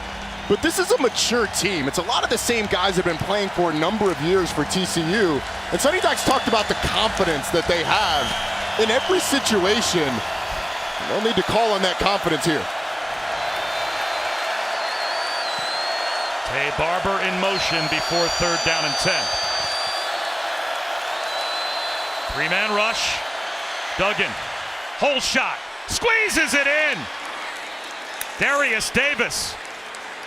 The reception down to the 30-yard line for a gain of 28, and it stops the clock. 42 seconds to go in the half. That is a big league throw by Max Duggan.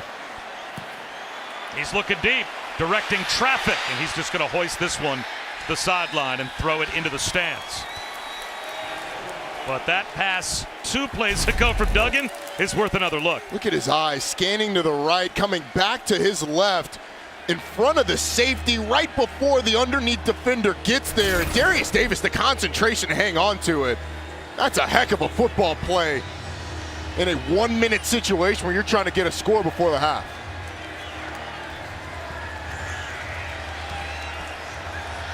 TCU still has that timeout. They've done a great job of operating, so they haven't had to use it. They're already in field goal range. And they'll run it here with Amani Bailey. And Bailey breaking tackles. Touchdown. Amani Bailey. Rifle shot to the end zone. And TCU has the lead.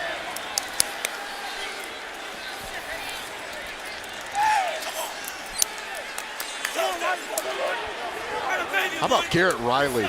Having that timeout, you know you can hit a run play, and even if you get tackled before the 1st down marker, you can call a timeout and preserve some of that time. But on the upside, you get blocks down the field, which they got from Wes Harris especially. Maybe you get in the end zone, and how about TCU? Imani Bailey's first touch of the first half is a 30-yard touchdown run. Because there's only 3 linemen, they're planning on rushing 3, and those defenders are played off, it almost gives the offensive line free runs at the 2nd and 3rd level. And Wes Harris does a nice job of getting up to the 2nd level, and Imani Bailey just finishes it. But Garrett Riley called the run game their get-out-of-jail-free card. Well, I would consider that rolling go straight to boardwalk and being able to purchase it rather than just get-out-of-jail-free. That's Park Place type stuff. We're on our way, if form holds, to close to 1,300 yards of total offense. That's 624 yards of offense in the first half. And by the way, West Virginia still has a timeout. How big does that timeout that Neil Brown called on 3rd down become now, though? You'd love to be in this situation with a couple of them, but West Virginia's going to have an opportunity here if they want it to be aggressive, maybe sneak a field goal before halftime. We have not seen a punter since the early part of the game. I'm not sure we will. Aaron on the return.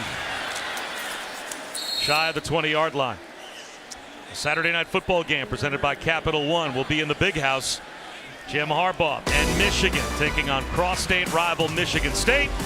The 115th meeting for the Paul Bunyan Trophy at 7:30 Eastern, 4:30 Pacific on ABC, as well as the ESPN app. Both teams coming off bye weeks. And Michigan, the 10th highest scoring offense in the nation at 42 per game. They don't do it like a lot of other teams do. They just bludgeon you with the run game. They got an incredible stable of backs. That offensive line has been fantastic. JT Daniels looking downfield. Incomplete. Sagging back in coverage was Johnny Hodges to get a hand on that pass intended for Sam James. So 13 seconds to go in the half. West Virginia still with a timeout.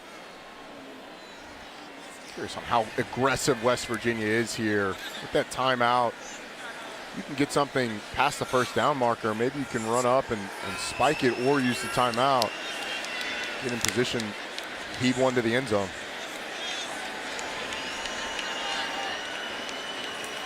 Now they're going to see if they can pop a run with Johnson. As he gets to the sideline and is brought down after a gain of 8. Do they bother to call the timeout? Or since they start the third quarter with the ball, just go to the locker room. And that is what they will do. They'll take this game to the half. A touchdown lead for TCU at the break. Time for the halftime report. Back to the studio and Matt Barrett.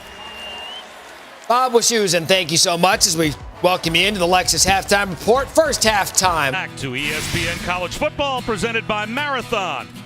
You're watching the Big 12 Conference on ESPN. Just about set for the start of the third quarter between West Virginia and TCU. These two teams just keep on throwing haymakers at one another. Over 600 yards of total offense in the first half. Bob Wischusen, Roddy Jones, and Chris Budden. And Roddy, we have seen plenty of touchdowns so far. Yes, we have. It's been an offensive explosion, and they've done it sort of different ways. West Virginia, a lot on the ground, methodical drives down the field, a couple of short rushing touchdowns. For TCU, it's been explosion through the air and on the ground. Tay Barber, Quentin Johnston, and this one, Kendre Miller in the end zone.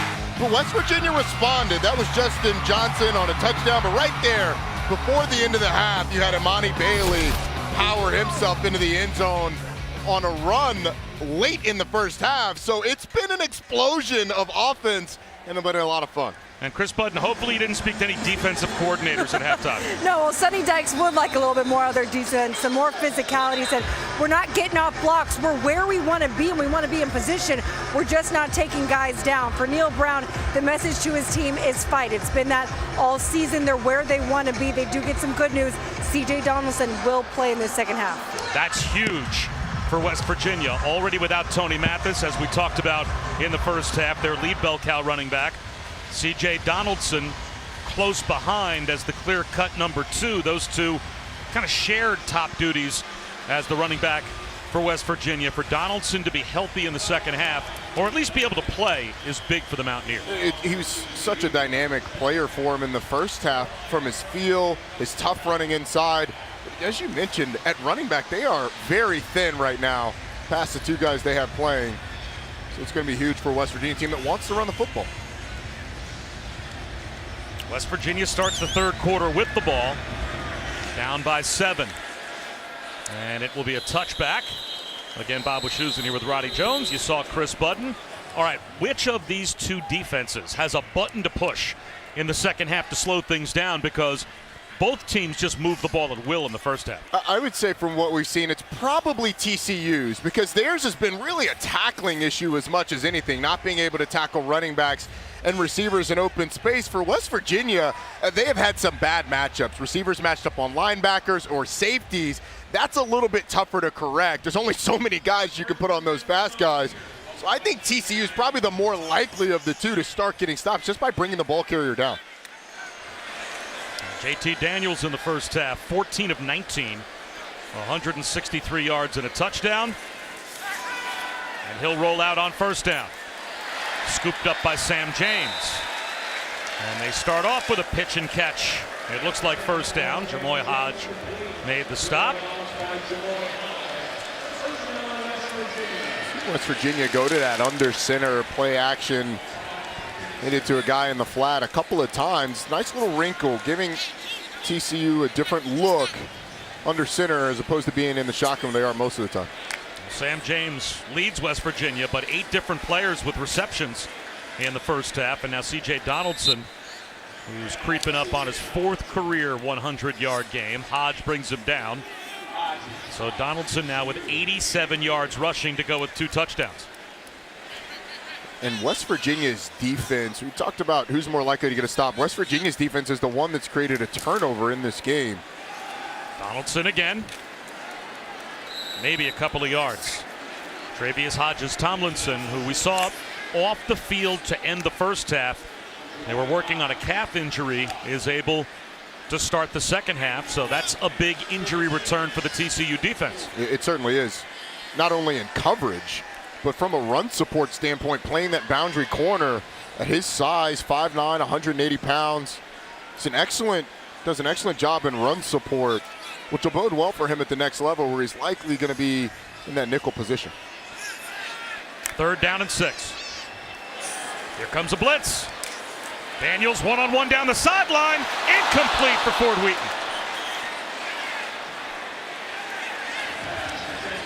Josh Newton was beaten by Ford Wheaton, but they couldn't connect. Flag down, though, at the line of scrimmage.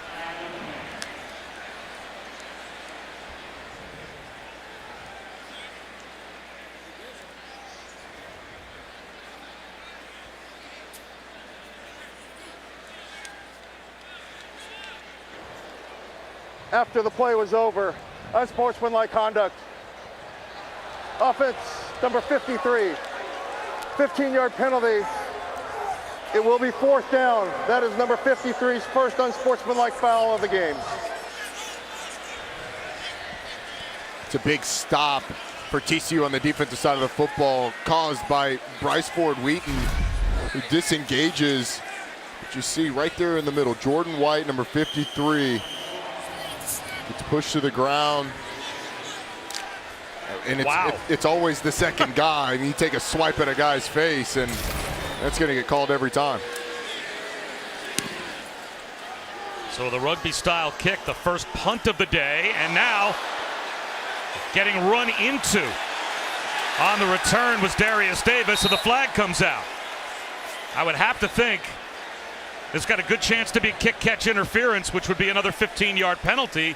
We'll take a look and see what the officials come up with. I would too, but it looked like the West Virginia defender got hit into Darius Davis by one of the TCU players who was trying to block. So you had a West Virginia coverage guy pushing a TCU defender into a West Virginia player who got hit into Darius Davis. Well, if you get blocked into the return man, then that's a different story, and that might be what the officials are hashing out here. But what if you have a guy that gets hit by a guy who's getting blocked into the return man, which is what they've got to sort out. There is no foul for catching interference. It'll be 1st down, West Virginia. So it becomes a 58-yard punt. They pick the flag up. And they're going to say that this ball actually made contact with Davis on the way down, which made it a live ball, which allowed for a West Virginia recovery. Wow. So West Virginia's got the football at the 17-yard line of TCU. Yeah, you can see it. It's caused by, is that Bryce Ford Wheaton pushing TCU player into his teammate? Sam James made contact with Darius Davis, but according to the officials, play is under further review. And now they'll take another look. On the field was muffed by the receiving team, recovered by the kicking team. So you have a gunner getting blocked into the return man, and then Davis touches the football, which made it live. That's the call on the field. We'll see what replay says.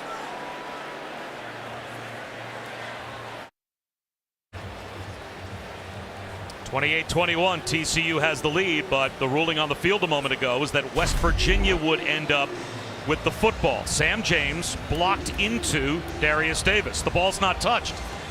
But then watch on this shove of Noah Daniels, 21 in purple and white. His shin hits the football. After kick-catch interference had originally been called, they picked that flag up. And Roddy, you can see the ball was not touched until this push and now. And now they're saying that becomes live football recovered by West Virginia, and replay is still hashing this all out. And the coaching point on the back end of that for Noah Daniels is, why are you hanging out around the football? Tell you to get away from it. If you're going to go recover it, but there's no reason to just be hanging around and get pushed into the ball. This review has taken a long time, though.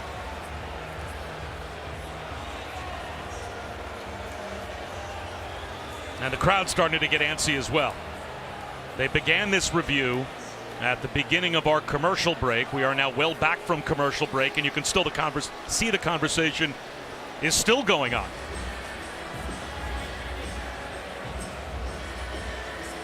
Looks like we're about to get an explanation pretty soon.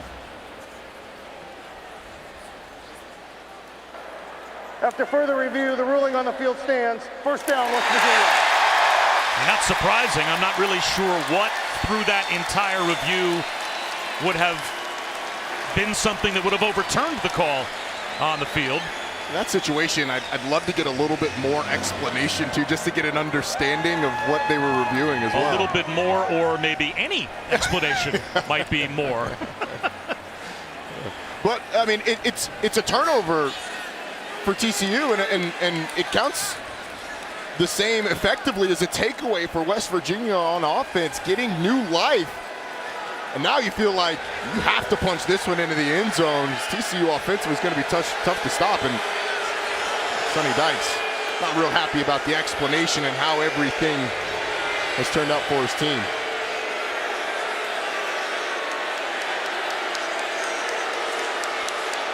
So now after all of that, Sonny Dykes is being given an opportunity to speak his piece.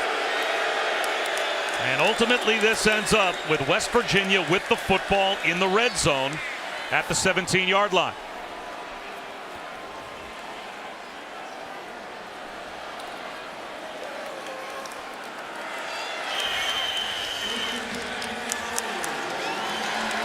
So C.J. Donaldson to the left of J.T. Daniels.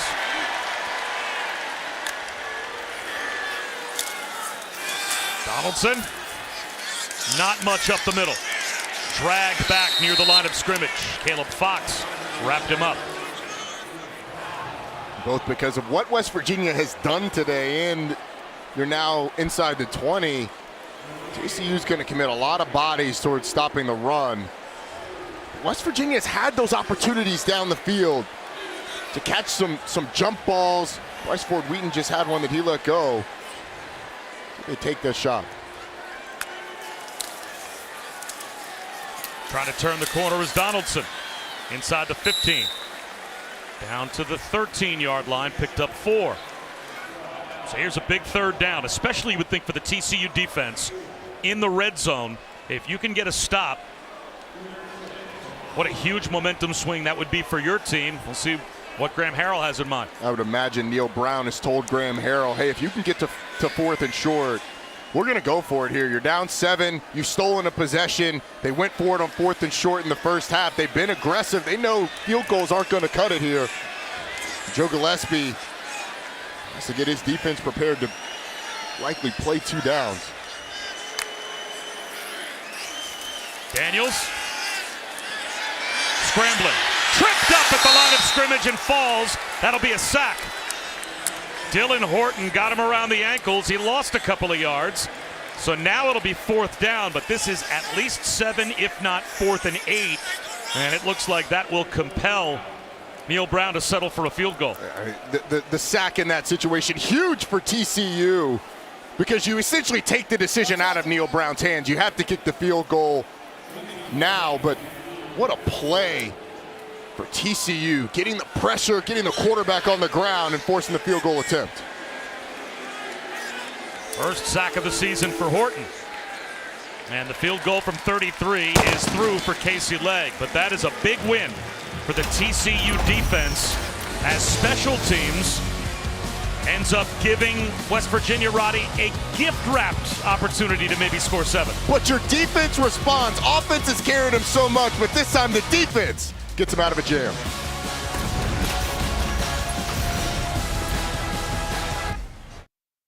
Pressure of the playoff chase. Anything can happen. If it's us versus them, who you think gon' win? If it's us versus them, who you think gon' win? What are you most interested in seeing with these first rankings? And it is indeed Tuesday night, the first time that the top 25 of the college football playoff rankings will be revealed. Where will TCU be in that mix? Well, they've got a lot of football left to play. in a 4-point game now to try and figure out where they will be. Right now they'll be out at their own 25-yard line. And tomorrow morning, our first ever game from London, exclusively on ESPN Plus at 9:30 a.m. Eastern, 6:30 Pacific. The Broncos take on Trevor Lawrence and the Jaguars at Wembley Stadium. Go to ESPNplus.com/NFL to watch. Has anybody checked on Dan, how he's doing over there with the food in London or the getting around? Dan doesn't make out well with food in America. Why would Dan Orlovsky do well with food in London? Good point. It's been a while since we've seen Max Duggan on the field. 1st and 10 from their own 25-yard line. Start this drive on the ground with a Kendre Miller spin. And he is wrestled down after a gain of 3. X-Ray low. Made the stop. And now the question's going to be, what adjustments did this West Virginia defense make to prevent the big plays for TCU from happening? Way too many of them in the first half. And I think the frustrating thing for Jordan Leslie is going to be that it came both through the air and on the ground. Duggan steps up in the pocket, floats one to the sideline. Incomplete. Overthrew Tay Barber. 3rd down and 7. The time you get these 3rd and longs, as good as TCU has been on 3rd downs this season, these 3rd and longs are the situations where your defense has to come up with something. Max Duggan running the football has to be top of mind if you're sending pressure. You can't over pursue, and there's a lot of guys around the line of scrimmage right now for West Virginia. TCU is 3 for 4 on 3rd down. Empty backfield. Here comes a blitz. And out to the sideline. Bobbled and dropped by Davis. A fastball from Max Duggan. And Darius Davis couldn't hold on. And it will be a TCU punt. They got what they wanted with Davis on the sideline. It's a pretty good throw by Duggan. Davis just not able to bring it in. Duggan frustrated. He could have done a little better putting it closer to Davis, but certainly catchable. And that's the stop that you're looking for if you're West Virginia, especially with the way that this second half has started. First punt for Jordy Sandy since the first possession of the game, and he barely got it away. And it takes a West Virginia hop out of bounds across the 40-yard line. So this is going to be excellent field position for West Virginia. Only a 30-yard punt. Well, the Saturday night football game presented by Capital One in the Big House, Michigan. Michigan State for the 115th time. 7:30 Eastern, 4:30 Pacific on ABC, as well as the ESPN app. Michigan, at least according to the AP poll right now, would be a top 4 team. They'll take on their in-state rival, and we'll see what shakes out Tuesday night. Yes, we will. Michigan State, ever since the little brother comment in the late aughts by Mike Hart, Michigan State's been on top of that rivalry.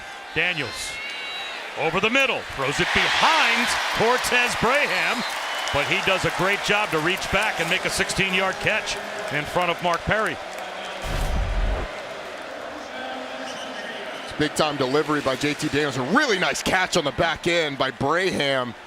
Flipping his hips behind him, bringing the ball in. But I like the play action down the field on 1st down. TCU starting to bring bodies around the line of scrimmage.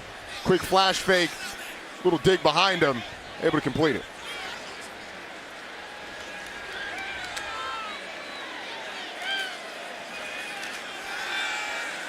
Out to the sideline, step under by Sam James. He's in the red zone before he's finally brought down. 24 more yards. He broke the tackle of Bud Clark. Similar thought process, just a little fake to the running back, then you sling it out to James, and again, it's the tackling space for TCU coming back to bite him. Had a tough time bringing James down with one guy. I mean, how many tackles has he broken today? Creates a big play for West Virginia. This is where they stalled there earlier, in the red zone. Running the football is really how they've gotten things going, particularly as they've gotten closer and closer down to the goal line. That's what they did through much of the first half. And off to Donaldson. with a stiff arm to the 15-yard line. They'll mark him out right at the 15 for a 4-yard gain. Tight end Brian Pollanday. A nice block out front. Max Duggan, who spent a lot of time on the sideline. I mean, between the recovery on the punt by West Virginia, obviously halftime, and then the 3 and out. Like, we haven't seen very much of the TCU offense in the last hour.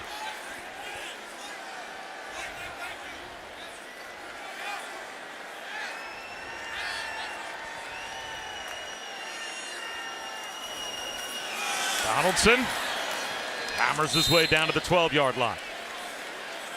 3 more. That should bring him up to 99 yards rushing as D. Winters made the stop. Thought C.J. Donaldson got a little impatient on that run, tried to cut it inside of the block. If he lets it sit just a little bit longer, he can bounce that out, have a blocker out front, get more out of that. But that's a young running back, or a running back that's young in his running back career. He only got 2, so it's 3rd down and 4. Another crucial 3rd down in the red zone in a 4-point game midway through the 3rd quarter. Play clock down to 5. A lot of space and a slot to the top. Daniels calls for the ball. They get the snap off. Here comes the blitz. A slant. Caught. Prather. First down and goal. He's inside the 8-yard line. It's a big-time throw by J.T. Daniels and a big-time catch, but West Virginia now, you're starting to feel it offensively, the confidence that J.T. Daniels has delivered the ball with on this drive.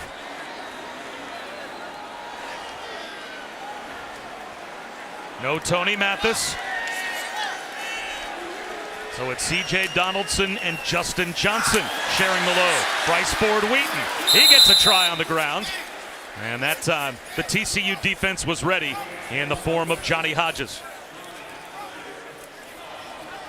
Trying to test that TCU defense on the perimeter. But it's these big receivers that have come up on this drive. Sam James, Caden Prather on that last 3rd down. After having so much success on the ground, it's felt like this is going to be more J.T. Daniels' game in the second half.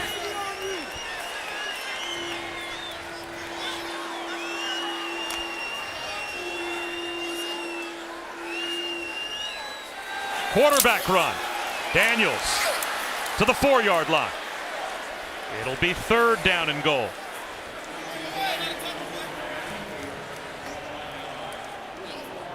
We said this last time that West Virginia got down close. I'm Neil Brown. You're telling Graham Harrell, hey, look, this is 4 downs right here. Field goal, and you're down by 1 still. So as long as you get a positive play here, 4th and goal, I think you're telling your offensive coordinator that you're going for it, which obviously affects the play call. It looks like he's got Bryce Ford Wheaton top of the screen, a one-on-one potentially if he wants it. They're going to throw it that way. Incomplete. They ran a little pick play. Josh Newton in pretty good position on the coverage. Now it is 4th and goal. And they're going to stay out. It looks like J.T. Daniels actually started to walk towards the sideline. It was immediately waved back. Normally it's the other way around. Right, the exactly. quarterback saying, I want to stay out here, and the coach saying, get off. Here comes the field goal group. But we talked about it over and over. I mean, if you're relying on your defense to consistently stop TCU, trading field goals for potentially touchdowns, you're in trouble. But you got to have your best play here on 4th and goal from the 4. 4th and goal for West Virginia. They go the opposite way. Incomplete. Crowd looking for a flag. Prather, the intended receiver. And TCU gets the stop on downs. Travius Hodges Tomlinson. Man-to-man coverage. He won the battle. Smaller receiver on a bigger cornerback. They wanted pass interference. I think that's a good play on both sides. I don't love the play call, though. 2 fades back-to-back, and TCU gets off the field.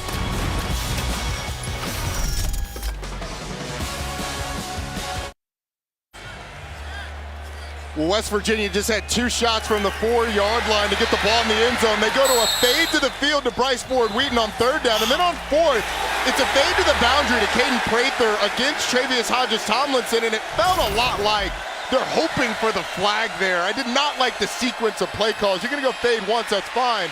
But then 4th down, you got to pull out a better play call. Duggan held the ball a long time in the end zone, and then Quentin Johnston dropped it. So Neil Brown,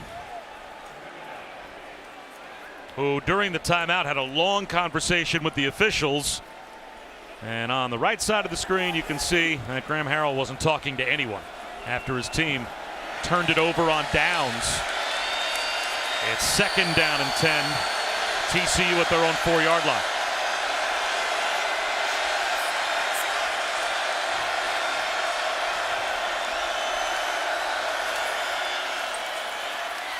Right up the gut. Andre Miller. Some breathing room. Out across the 10 to about the 13-yard line. Sets up 3rd down. He picked up 9. Lee Koba made the stop, but it's 3rd and 1. Up the middle, Steve Avila and Alon Ali, left guard in the center. They made that play. Washing defensive tackle down, getting up to the linebacker by Ali. It sets up not only is he given breathing room, but 3rd and short. Spinning for the 1st down. Here's Miller. Koba drove him back, but he got enough.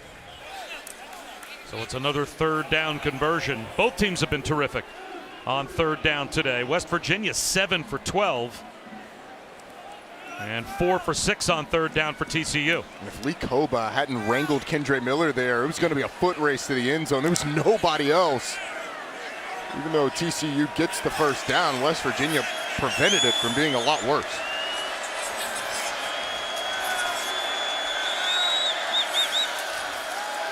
Duggan wants the deep ball over the middle, wide open. Savion Williams still on his feet. Now he stumbles. The turf monster got him. And he's down at the West Virginia 27-yard line.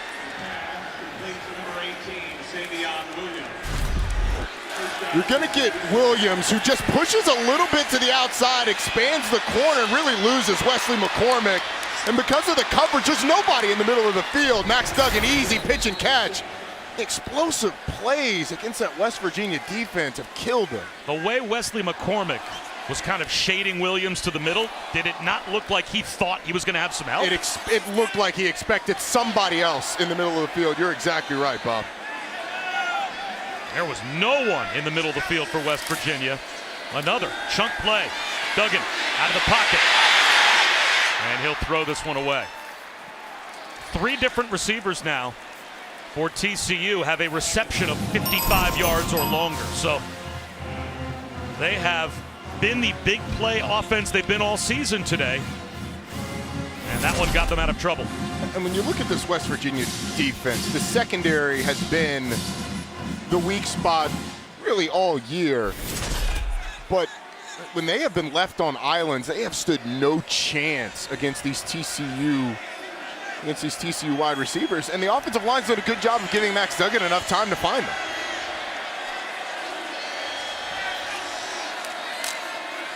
Imari DiMercado swamped under behind the line. Jordan Jefferson, Dante Stills.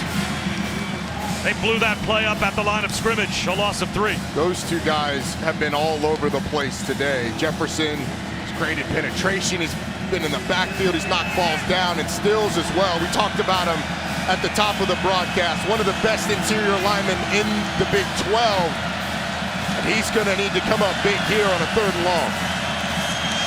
All of a sudden, the defenses have a chance to change momentum in the second half. 2 red zone stops by TCU. Now a chance for West Virginia. Duggan dumps a screen left to DiMercado. He's at the 30. Cut down inside the 25, down to the 20-yard line, 3 yards shy of the 1st down. He picked up 10. That'll make it 4th down and 3, and now a decision on the TCU side. This offense is the 3rd best offense in the country statistically. You're going for it here. You've done an excellent job running the football. You've got a quarterback who's a threat in the run game, who's 6'2", 210 pounds. They've gone empty. Now you give him a decision. Likely going to see a motion to try and get a tell on coverage, but Max Duggan's legs coming big here. Converted a big 4th down last week. West Virginia with a chance to get a stop on downs. Davis in motion. Here comes the rush. Slant left. Caught by Johnston. He's inside the 10-yard line with a 4th down conversion and a first to the 9. He picked up 11. You motion Darius Davis across, and it is one-on-one. Those are the only 2 guys to the left side of the formation. A first-round receiver against anybody. And you are taking your guy. Quentin Johnston with a drop earlier on this drive makes amends by the big 4th down conversion. What a delivery by Max Duggan, the experienced quarterback, and the trust that they showed in him.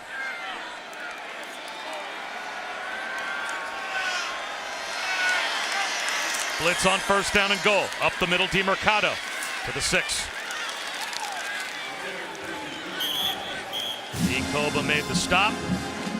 Closing in on the end of the 3rd quarter as TCU is trying to push the lead to 2 scores.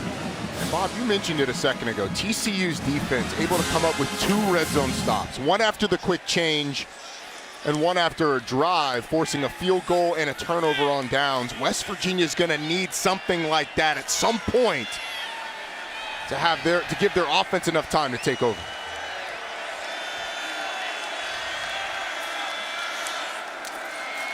DiMercato. Flags thrown as he goes down at the 2-yard line. Stop made by Jefferson.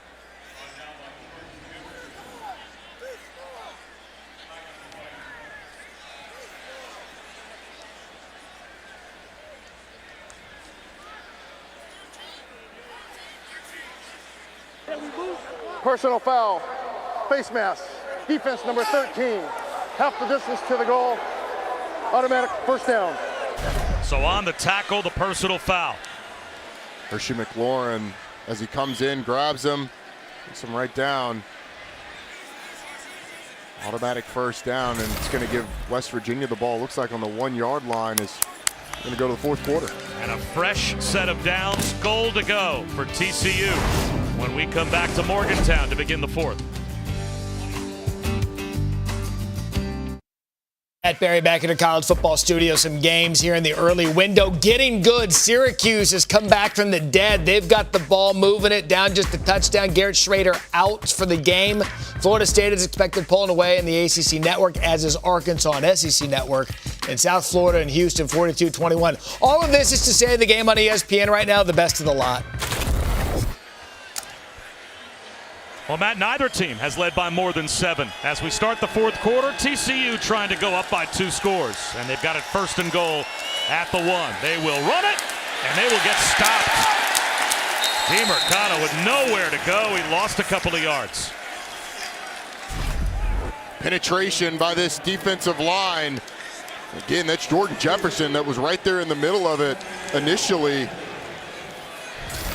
Able to get a stop on 1st down. And I mentioned it a second ago, this West Virginia defense, they're gonna have to at some point stand up either in the red zone or in the open field and force TCU into a mistake. Johnston in motion. They give it to him, and he gets stopped. A little misdirection, and he got to the 1-yard line and was turned aside. Wesley McCormick stayed home. There was actually some confusion when the ball is snapped. It goes right in to Quentin Johnston, and it almost turns out well for West Virginia. Watch when the ball snapped. It hits Johnston and then ricochets out right in his path. He picks it up on a bounce and almost gets in the end zone because you had Wesley McCormick sort of trailing, but TCU avoids disaster on that 2nd down. 3rd down and goal at the 1-yard line. A late substitution for West Virginia trying to get set. And around. Johnston breaking tackles, but nowhere to go.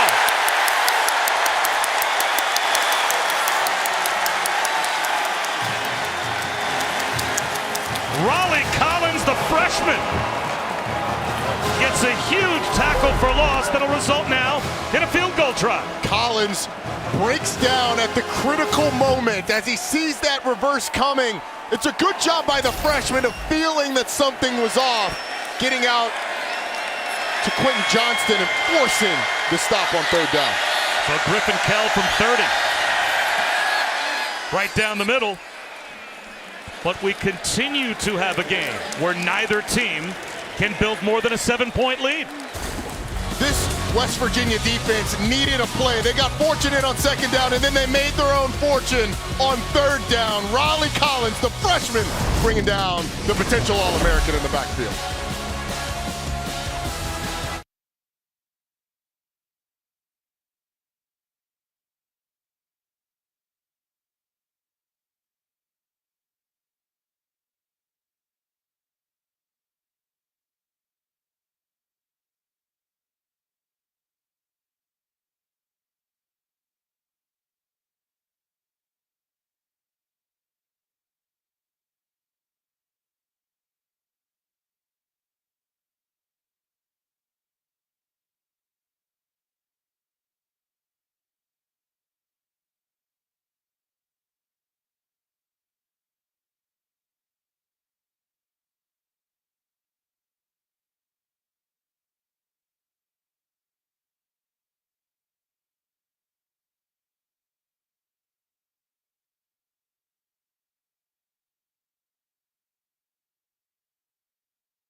After a first half with 625 some odd yards of offense, Roddy, the defenses are making the big plays here in the second half. And with their backs against the wall, too, that a fourth down play for TCU's defense getting a big stop. And then this one on third down, forcing a field goal from this TCU offense. Raleigh Collins on the West Virginia defense comes up big. And West Virginia keeps TCU within striking distance with that stop. Massive for this team. So now still down only 7. Jeremiah Aaron will let that one go through the back of the end zone. Tuesday night at 7 Eastern, 4 Pacific on ESPN and the app. You can catch the exclusive reveal of the first college football playoff top 25 rankings of the season.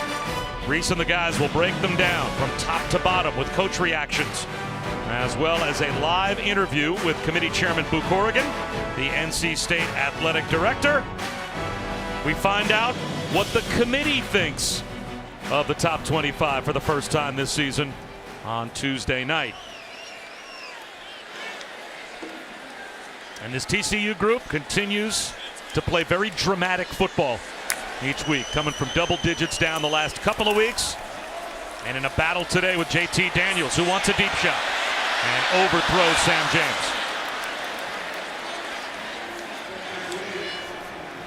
Had Sam James one-on-one, but JT Daniels led him up the field when James broke it a little bit, not entirely flat, but more diagonal across the field. Not on the same page with his receiver. But West Virginia started to throw the ball more on first down because of TCU creeping towards the line of scrimmage to stop the run. They've done a pretty good job of in the second half.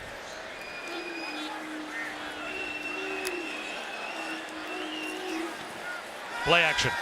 Daniels on a rollout, under pressure, goes down.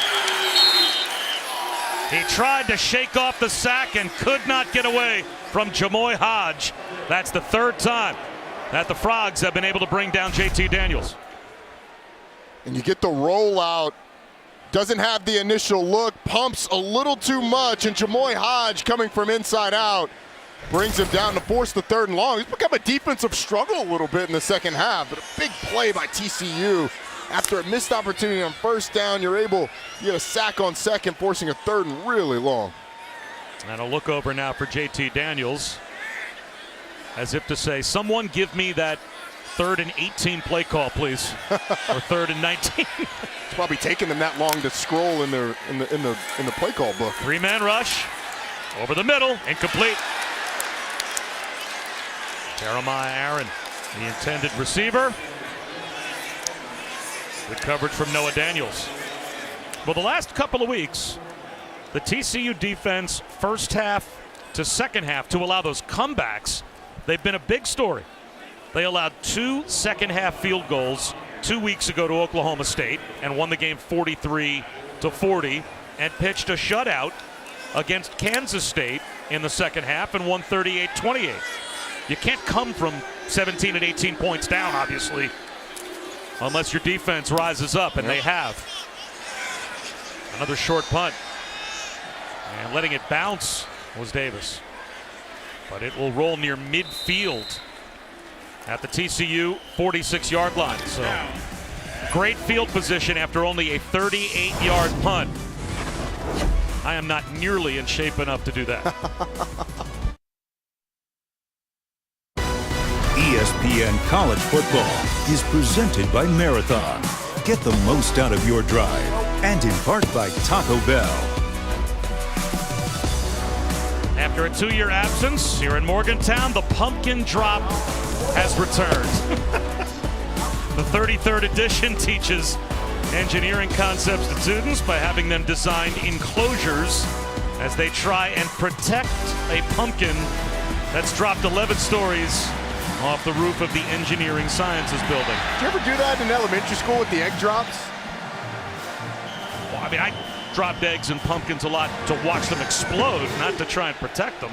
Let's come up with some good contract. Diapers worked well for the egg drop. Wrap it up a couple times. Here's Kendre Miller. First down and then some.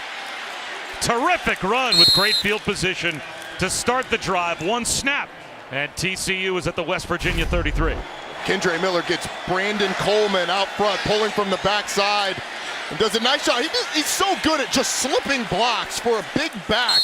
Guy 220 pounds. He's got great short area quickness, excellent balance, nice patience behind the blocker. Miller again, spins again, and he's close to a first down. Let's go down to Chris Budden.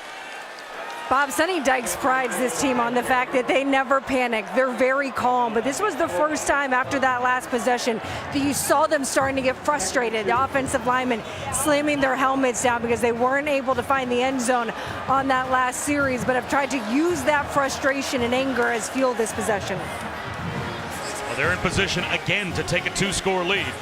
They had to kick a field goal, settled for that their last drive down. Kendre Miller's over 100 yards, 108 to be exact. This time quarterback run for Duggan. Got back to the line of scrimmage, and we have not seen Max Duggan and his running ability play much of a factor today for TCU, and it didn't there. No, we have not. It's a good play by Jarrett Bartlett on the zone read. He looks like he's going to take the back, and then right at the crucial moment bails and goes for the quarterback. We used to call that an up stun in the old triple option offense. Excellently executed, and it sets up a third down.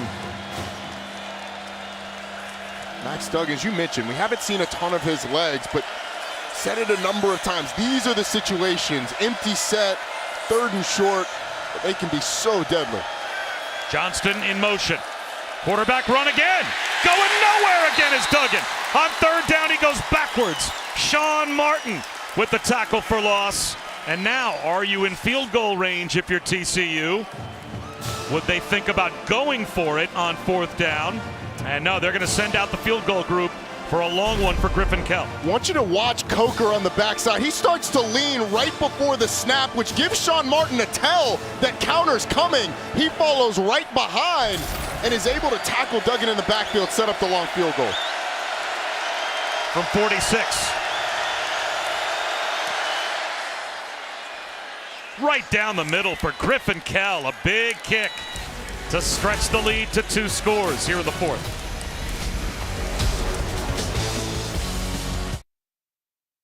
Penn State, Ohio State getting interesting. Buckeyes had 37 yards rushing for the entire game. Travion Henderson goes 41 yards for the touchdown. Ohio State back on top, 23-21.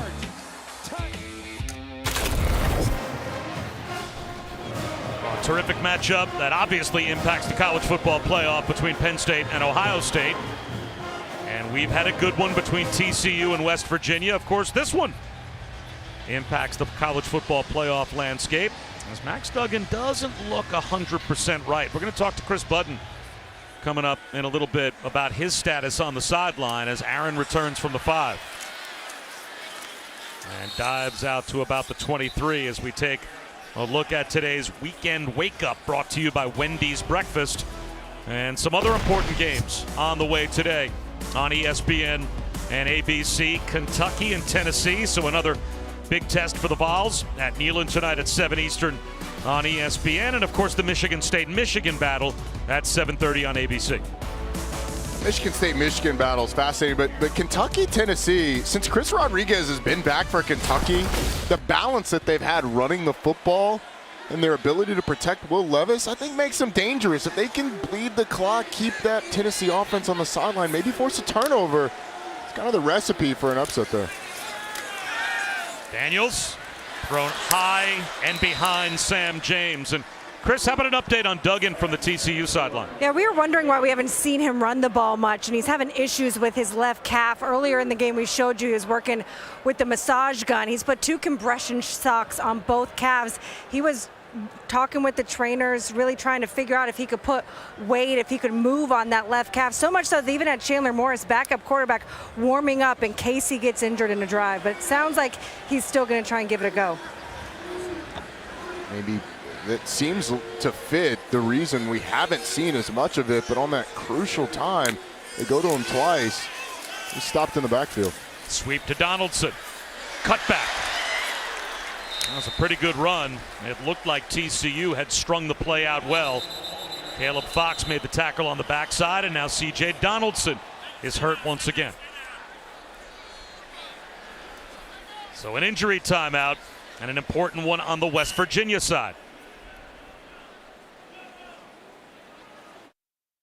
And the Taco Bell Live Mas student sections across the country are competing to be the Live Mas student section of the year all season long. And here at Milan Puskar Stadium, 60,000 total, but a big student section for the Mountaineers. And somebody needs a pump. Who's in charge of blowing that thing out? After the injury timeout, 3rd down and 4 for West Virginia, down by 2 scores. No C.J. Donaldson on the field.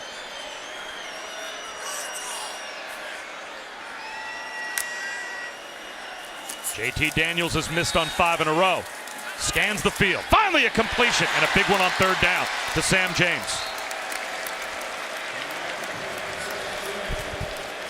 TCU shows 6 guys on the line of scrimmage and then drops 8. 3 safeties deep, 5 underneath. James just does a nice job finding a soft spot in the zone. It's a pretty easy read for JT Daniels. Once James sits down, delivers it to him, moves the chain.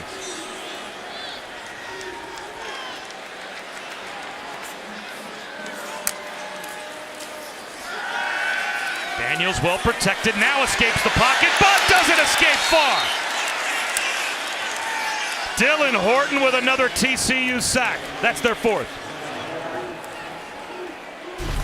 You're going to see Dylan Horton right here. He just does a nice arm over move to come inside Jaquay Hubbard, the right tackle. Actually splits the tight end. Does a really nice job getting between the two. Getting to the quarterback. Dylan Horton has had a really good game. Coming in without a sack on the season. A couple of them here today. Three-man rush this time. Long throw. Bumped was Bryce Ford Wheaton.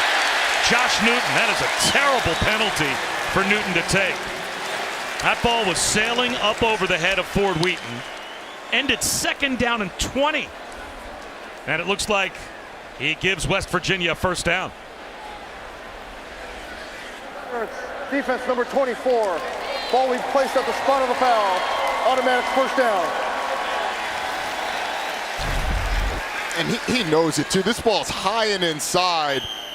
Ford Wheaton does a good job of trying to get back to it. He's got no shot unless he's Inspector Gadget with Go-Go Gadget arms to get back to it. Nice reference. Yeah, thank you. But as you said, it's a tough spot for Josh Newton to be in. His momentum's taking him that way, but it's a bad penalty. First carry of the day for Jalen Anderson, as without Tony Mathis and now down C.J. Donaldson, Anderson and Justin Johnson are the only two healthy running backs on the two deep left. That's the 7th carry this season for Jalen Anderson, as that's how deep, without Tony Mathis and without Donaldson, West Virginia has had to dip down the depth chart to find ball carriers.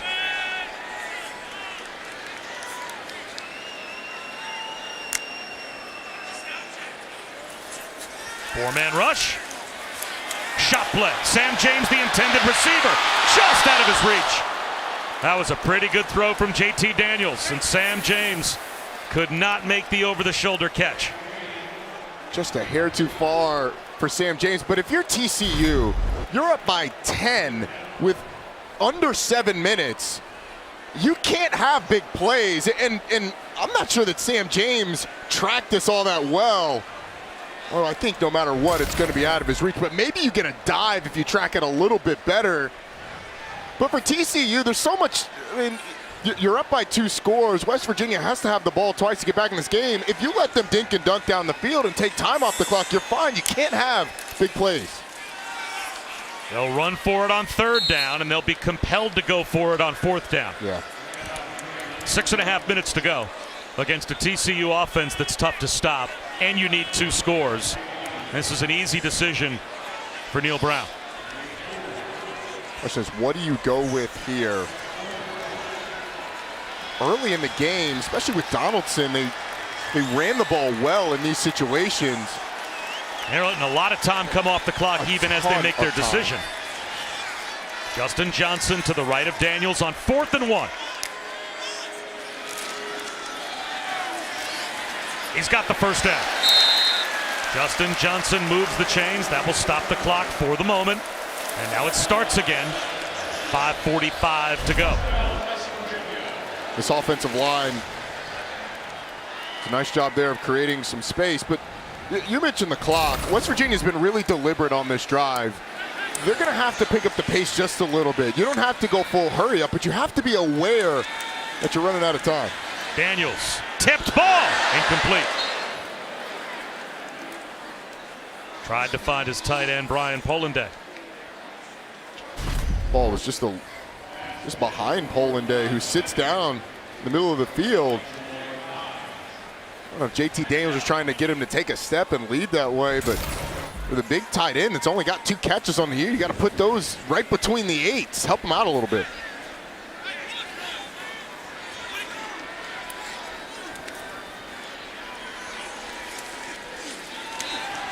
An out thrown by Daniels. The catch is made, wrestling his way forward, Sam James. About 2 yards shy of the first down. Bud Clark made the stop. And some words between Clark and Sam James before 3rd down and 2. Tell you what, Sam James has gotten the better of Bud Clark a few times today, but Bud Clark has continued to battle his tail off. There's a big-time stop right there. And again, West Virginia sort of taking their time getting the play caller. The 11th play of this drive.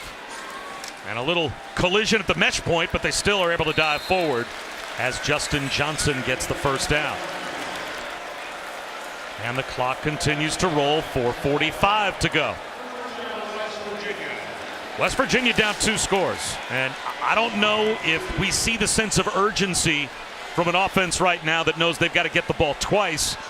As high-powered as TCU's offense is, as hard as they are to get off the field. You're giving your defense very little margin for error if you do indeed get the ball in the end zone. You almost have to have a stop on 3 downs. Daniels, he's going to take a shot at the end zone here. Flag out! James, the intended receiver.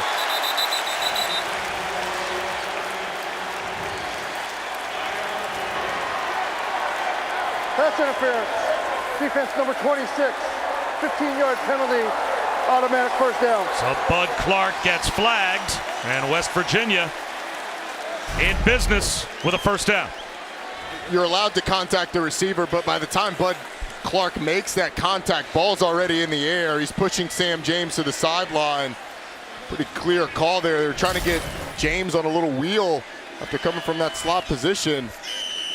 And it's via penalty, but other chunk gain for TCU, for West Virginia on the offensive side.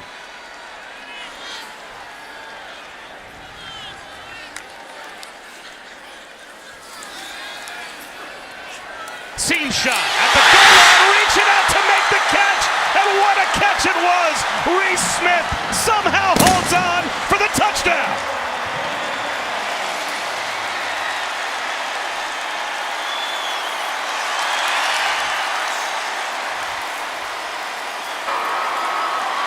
Hard to imagine you will see a better catch today than the one we just saw from Reese Smith.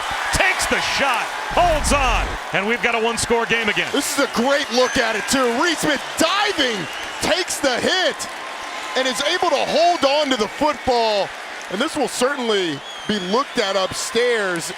It is contact to the head of a defenseless player. The question becomes whether or not the contact by Josh Foster is forcible. But as they review the catch, it's a good catch. I don't think it is forcible contact, so it looks like it's been clean. And Reese Smith with a massive catch for this West Virginia team.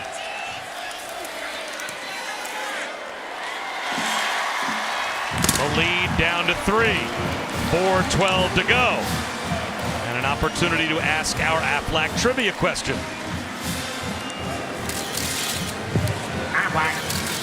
Who holds the West Virginia school record for the longest ever punt return for a touchdown? Did we get I thought it was a different one when we got the preview yesterday. Sometimes we change it up when we know you cheated and looked at the answer of the one we were going to ask. There's a bait and switch here. That's correct. Wow. You cheat, we cheat back. That's the way it goes. It's like my teachers in high school. As you said, how much of a net has West Virginia left their defense? I don't think you would ever think of an onside kick here. Maybe TCU will put their hands team out just to be sure. 4:12 on the clock. You've got all 3 timeouts. So you have a chance, probably with a couple of series of downs, to see if you can get a stop and use your timeouts and give your offense one more opportunity with the football. The question is, can West Virginia's defense get that stop? That is the massive question. But because of the big play, they've left themselves some room where if TCU gets a first down or even a quick couple of first downs, you can still come up with the stop for it with enough time to give your offense the ball back. TCU has the hands team out on the field. West Virginia in an interesting setup. Well, Casey Legg is putting the ball on the tee, and this certainly has the look of a formation that could result in an onside kick. And that 0 to the top, running out to the top of your screen, that's Bryce Ford Wheaton. So it looks like you may get one. Now, this is not a legal kickoff formation right now. They have to get into a legal kickoff formation. A certain number of players, obviously, to each side of the kicker. Here is the onside kick, and it's corralled.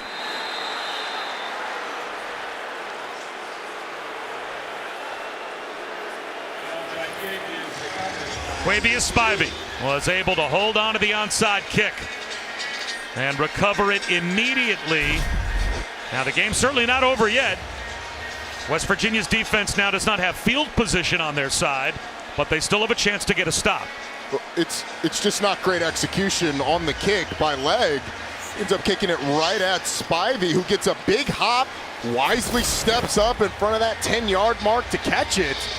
I hate to say it, but to me, that decision tells you how much faith Neil Brown has in his defense's ability to get that stop. You'd think if you thought your defense could go out there and get a stop, you'd kick it deep. Well, the counter argument to that is you still have the same chance to get a stop, whether you onside kick or not, and you have another opportunity because you onside kick. There's a tip ball at the line. It falls incomplete.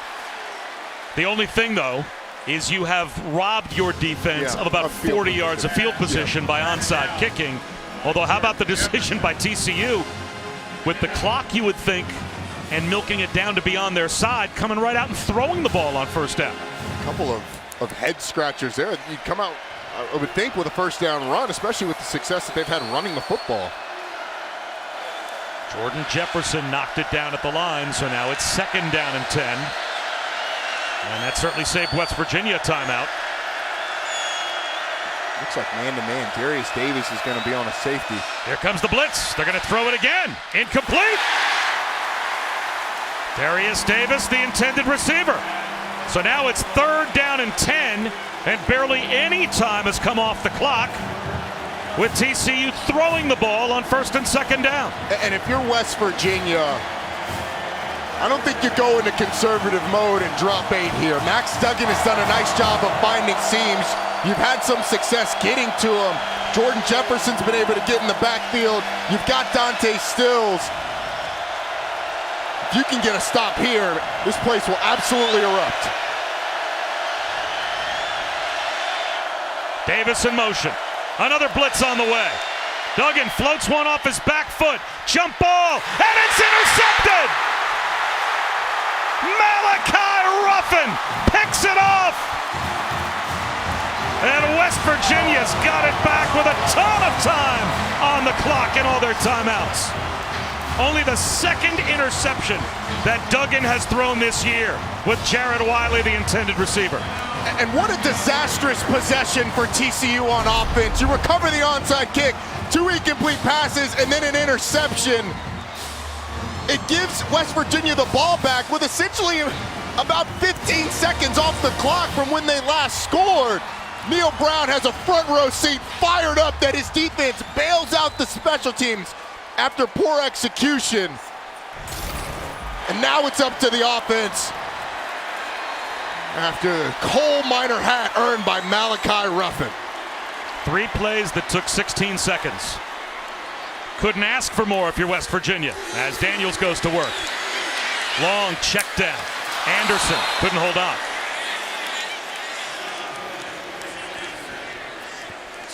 Jalen Anderson in the game because of the injury to C.J. Donaldson. It had been Donaldson and Johnson. Had not seen a lot of Jalen Anderson today. But the redshirt freshman getting more run here in this crucial situation because of the depth concerns at running back for West Virginia.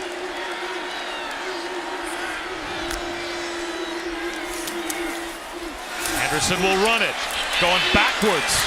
Can't even get back to the line of scrimmage. Lost 3. Jamoy Hodge came through first. All right, you're West Virginia.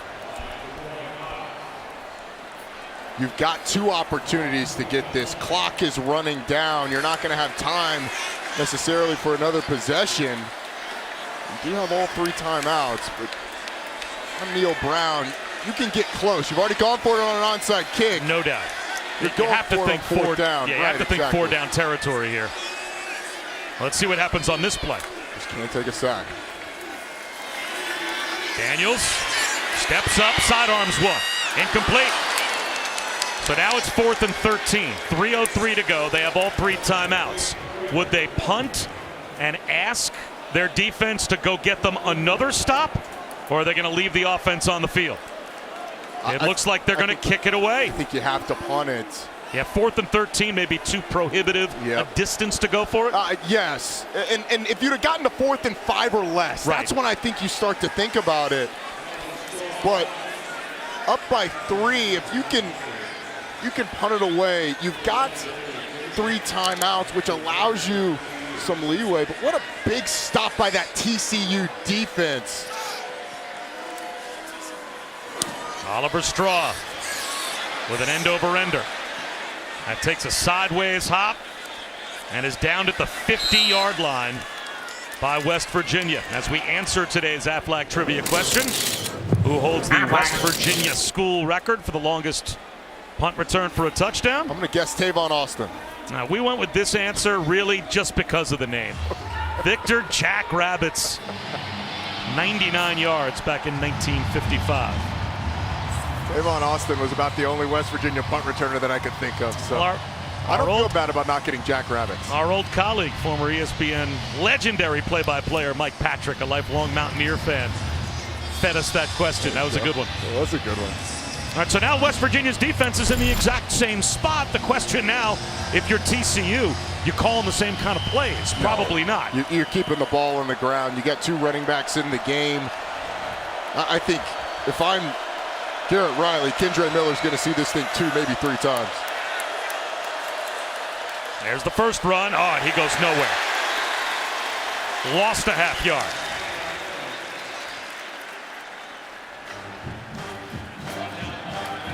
Naeem Muhammad walloped him behind the line of scrimmage. And now a timeout called by West Virginia, their first. Well, how much will this game impact the college football playoff rankings? We've got this week college football AP rankings brought to you by Goodyear. They're going down to the wire with Ohio State and Penn State. Georgia and Florida play at 3:30, and there's TCU right now at number 7. But they have to survive against West Virginia to hold their positioning as we head towards the first release from the committee on Tuesday. Which it'll be interesting to see a couple of these teams, TCU being the big one. Obviously the AP voters feeling like Alabama's still the better team, but TCU's got the better wins than Alabama this year. On paper, or excuse me, when you watch them, I don't think anybody would argue that Alabama's not the more talented team, but this Horned Frog team has just gone through a gauntlet. And in the Big 12, you got to bring it every week. They're going to need to bring it the next couple of downs. You can see the West Virginia defense selling out to stop the run. And here's where Max Duggan being banged up with his legs could really hurt him. Miller. That's a good one. Right into the heart of the defense, about 2 yards shy of a first down. He picked up 7. Another timeout is called now by West Virginia. As we said, it's almost time for the first college football playoff rankings release. So this Tuesday, ESPN will have the CFP Top 25 show presented by Allstate. And as we get ready for the release, we wanted to know what Roddy Jones' picks would be for the college football playoff rankings. It's hard to argue with any of those. No, and look, I'm only two different than what the AP poll is. But I think TCU's above Alabama by nature of their wins and the fact that they're undefeated. I like Ohio State, though, at the top. I think overall, you look at what they've done offensively, the improvement defensively, they've been the most complete team, the best team in the country to me. Obviously, Tennessee's been fantastic this year. Clemson in the ACC's got some great wins. Haven't been quite as impressive as some of those other teams ahead of them, though. Well, this is it for the West Virginia defense. 3rd down and 3. If they can't get a stop here, this all but ends the game for TCU. 2:43 to go. Only one timeout left for the Mountaineers. Quarterback keeper. First down carry for Duggan. And that'll stop the clock momentarily. We'll see if West Virginia opts to use their last timeout before first down or after. But only having one timeout left just about ends the game. How about the grit of Max Duggan, though? Banged up in the game, has had his legs worked on, those calves, puts the sleeves on. Not 100%, but when his team needed him the most. A little flash fake, he follows Kendre Miller, who threw a nice block on that play. Gets a massive first down. They'll take the clock just inside of 2 minutes. Run it with Miller. And you'd think now West Virginia would call their final timeout with 1:54 to go. But 2 more running plays, and TCU can take the clock, and it looks like they're going to hold on to that last timeout and not call it here. At some point, they'll spend it, but Right. TCU can take the clock down inside of 30 seconds to go. Even with the timeout at some point being called by West Virginia. Yep. And honestly, it doesn't really matter at what point you take it.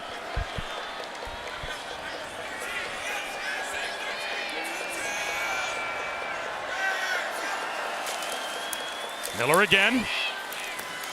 Wrapped up by Sean Martin at the line of scrimmage.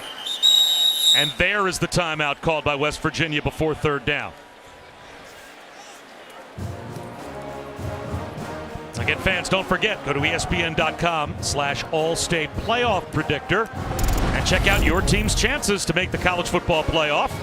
See how they match up with Roddy Jones' picks. Be some Alabama people who think they should be in the top 6, but there's just 6 undefeated teams in the country, so they have earned it. But this play for TCU is one of the biggest they've had this year. It feels like they're going to have one of these every week. That's the biggest play of the season. For West Virginia, if you have any hope, it's got to come right now. And I would expect it's Kendre Miller or Max Duggan. Not getting anybody else touching that football. What would your top 6 be, Bob? I like yours. I think that's a fair top 6. I think mine matched it. There you go. Great minds. So the best West Virginia can hope for is to get a stop here on third down. And now TCU, as we said, can take the clock down inside of 30 seconds to go without West Virginia having any further timeouts. A handoff to DeMercado. And he will try and protect the football. Reached it out to try and pick up a first down. That was probably not worth the risk. Don't expose the football with a minute to go, and he just did. Held on to it. It'll be fourth down and a yard. And now you'd think TCU would take the clock as far down as possible, maybe call a timeout and figure out what they want to do on fourth down.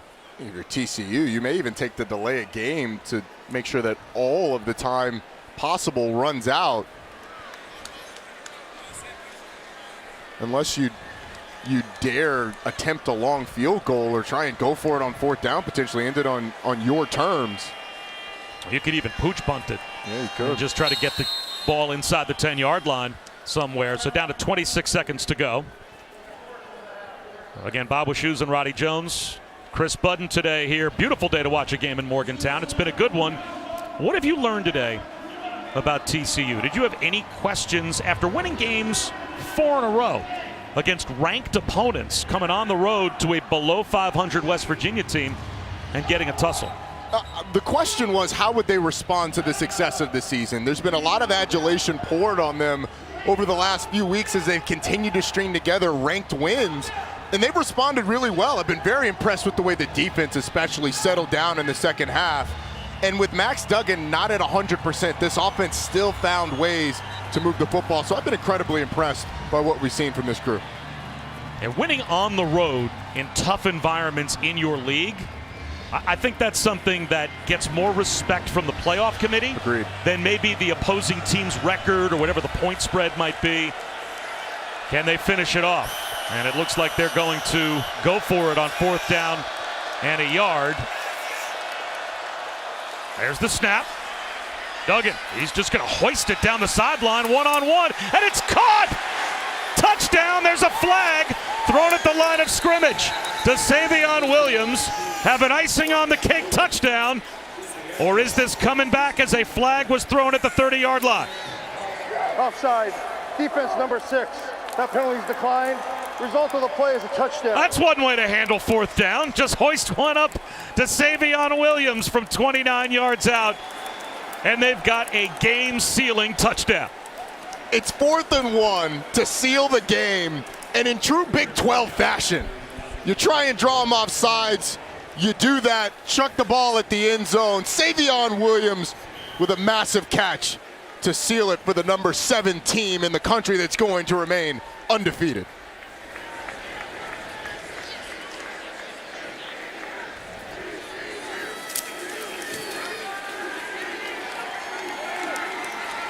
Rippenkell adds the extra point. TCU, it looks like we'll have a 10-point win here in Morgantown. And West Virginia lining up off sides as they jumped in the neutral zone, gave TCU a free play, and they took advantage. Savion Williams ices the game. The experienced quarterback, Max Duggan, hard count. How about the throw? Put it up there, give your receiver a chance. Savion Williams, all 6'5" of them up in the air. Watch how he high points his ball. This is the definition of it.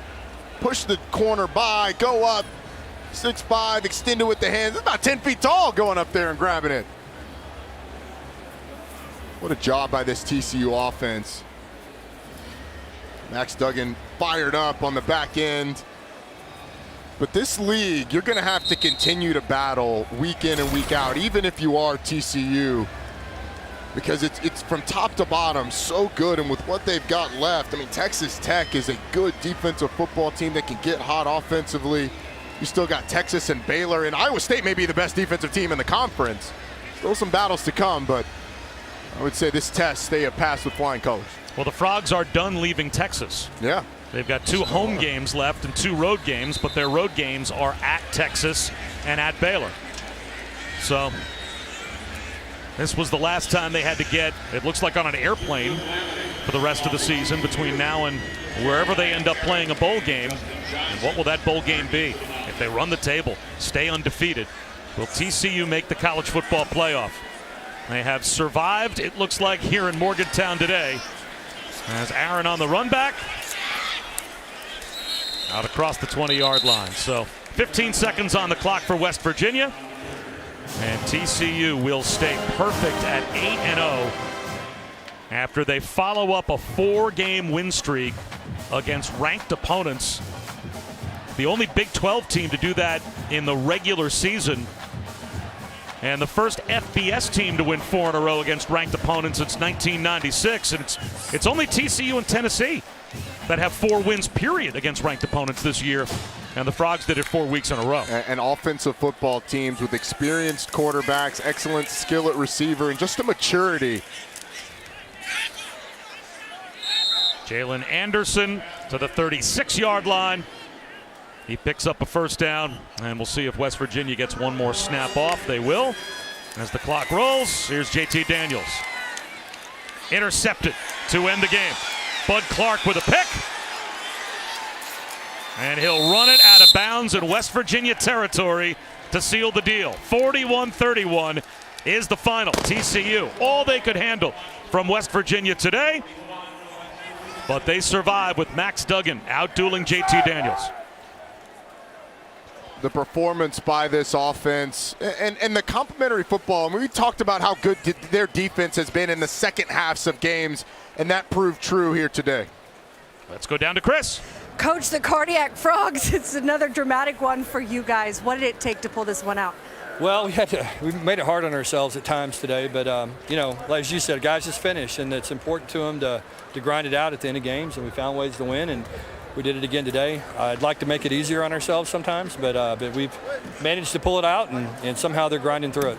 8-0, you told us you learn a little bit more about your team each week. What did you learn getting a win in a tough environment on the road? Yeah, I didn't think we played great today. I mean, we're going to have to play better than we did today, and you just got to play more physical and tougher. But you got to give West Virginia a lot of credit. I mean, they came out and they were excited to play, and they got after us early, and thought we played good enough to figure out a way to win. Hey, speaking of tough, at moments there's Max Duggan with blood on his arm, his back of his jersey's being stitched up. What can you say about his play and his toughness today? Well, I mean, our entire team feeds off of him. I mean, he has a will to win that's pretty strong, and it affects everybody in our program. And I'm glad he's on our side. I know that. Congratulations. Enjoy it, Coach. Okay, thank you. Appreciate it.